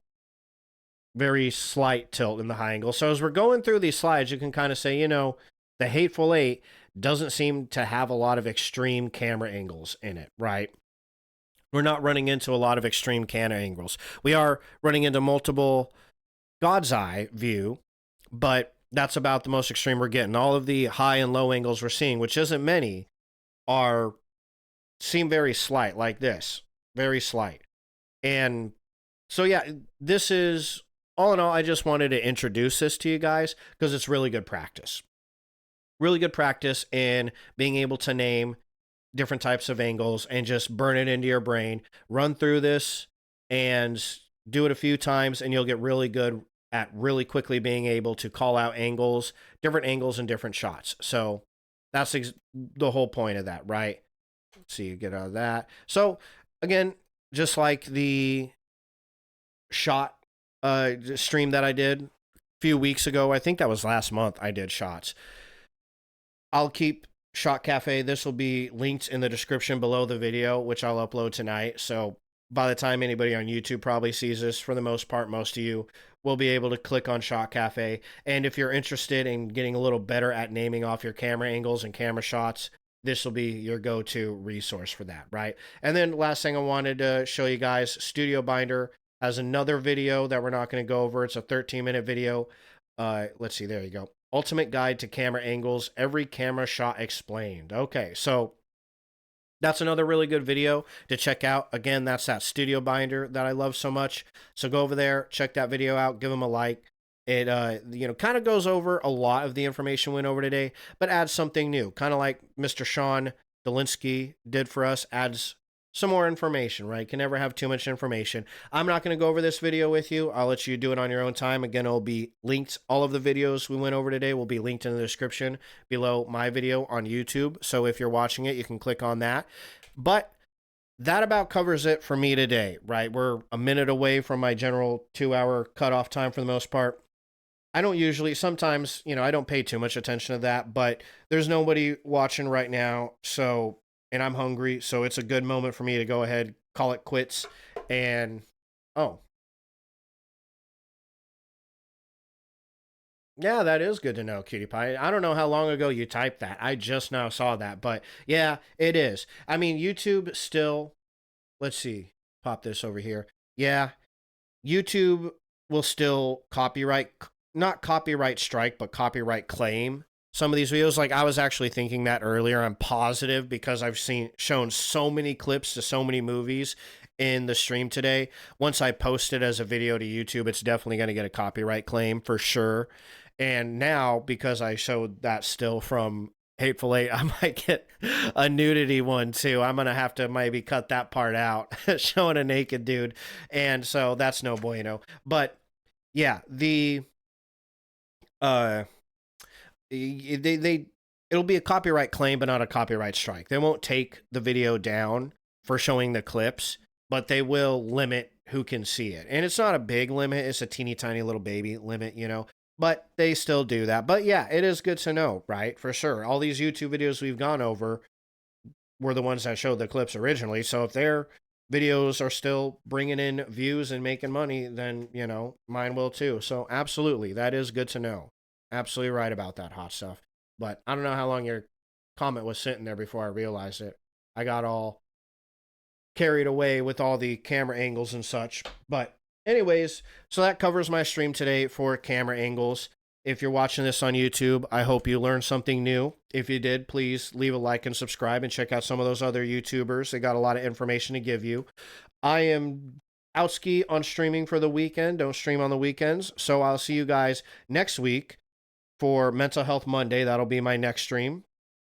And next week, we're going over my favorite motivational speakers. So just going to introduce you to some motivational speakers that I enjoy, that when I was starting my mental health journey, and even still to this day, sometimes when I'm in the gym, I'll throw these guys in my headphones because they're real good for a workout or real good for a pick-me-up if you have a hard day. So these are just some motivational speakers I wanted to introduce you guys to, and then give you all of their YouTube channels and all that stuff, so you can go check them out if you're on the market for some good motivational material.